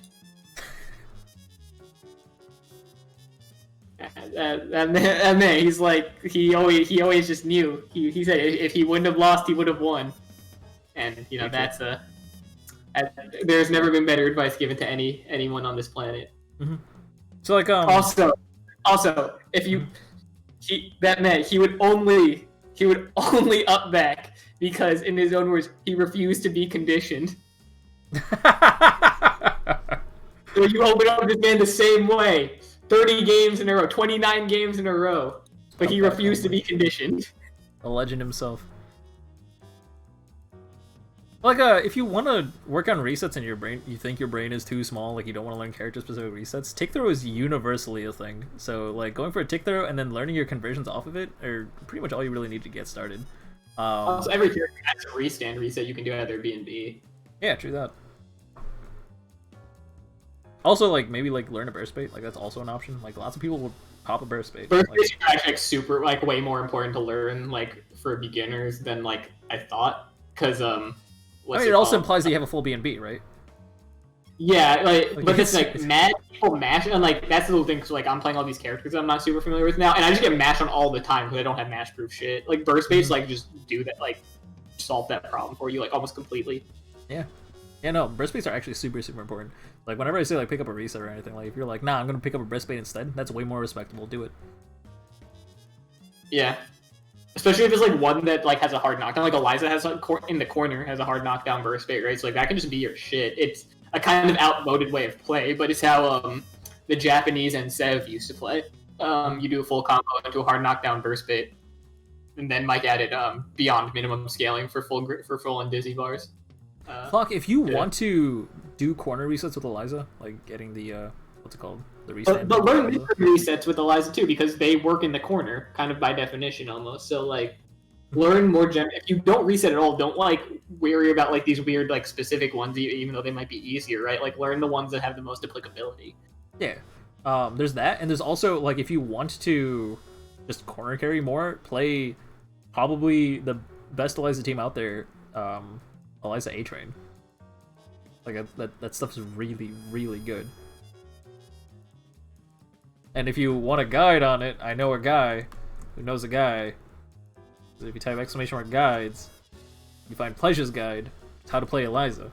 And that includes, like, A-Train synergy, I think, probably. I don't think so. No? Alright, well, watch Pleasure play in general, because Pleasure really makes Eliza work with A-Train, and another player who makes A-Train work with Eliza is Havoc, who is probably the only person that's really pushing Eliza as a character in general. Yeah, probably. Yeah. I asked Sev No. where it's like does she think that she's pushing Eliza in any way? And she's like, no, I just steal Havoc stuff. So like, Yeah, that tells me Havoc's sick, man. Again, I don't think he's the best player. He is sick. That man is Really sick. cool. Lowered air dash mix-ups, man. Like, what the fuck? Were you watching Be Great last week or like this week or no? No, what, you think I We watched had your stream? two sets because of Pleasure versus Havoc and also the run back, and they were really, really dope. In grand finals, I think it was Havoc versus Dawn, and it was probably one of the coolest sets that I've seen in a long ass time. Like it was actually really good. And I don't mean like it's like the most optimal set. It's not Sev versus Sonic Fox by any means, but like it was really, really fun to watch. I'm gonna watch it and be disappointed and then hold you accountable. That's completely understandable and nothing new. Yeah, All right, ladies and but yeah, gentlemen, Havoc's thank you so like much for joining us for Skullgirls Get Great. I am going to wrap things up. The stream has been going on for 2.5 hours. Thank you for everyone who stuck around to this long. For this long? Whatever. I can't English anymore. If you liked what you saw here and thought you were practicing a lot of things and want to be able to apply it in an actual tournament scenario, well, fear not. We have a tournament every Wednesday. Holy shit. We have a tournament every Wednesday at 8 p.m. Eastern, 7 p.m. Central, etc., etc. And it's a standard Skullgirls tournament, best 3 out of 5 all the way through, and it's a fun time. A lot of people show up, and the 4th week of the month is a prize pool tournament. If you are just here for the practice, however, don't worry. We do go live every Saturday at 3 p.m. Central, 4 p.m. Eastern, etc., etc. Thank you so much, Kenji, for correcting all my dumb shit. I really appreciate it. And, yeah, that's right. That's that guy. I'll see you all next time.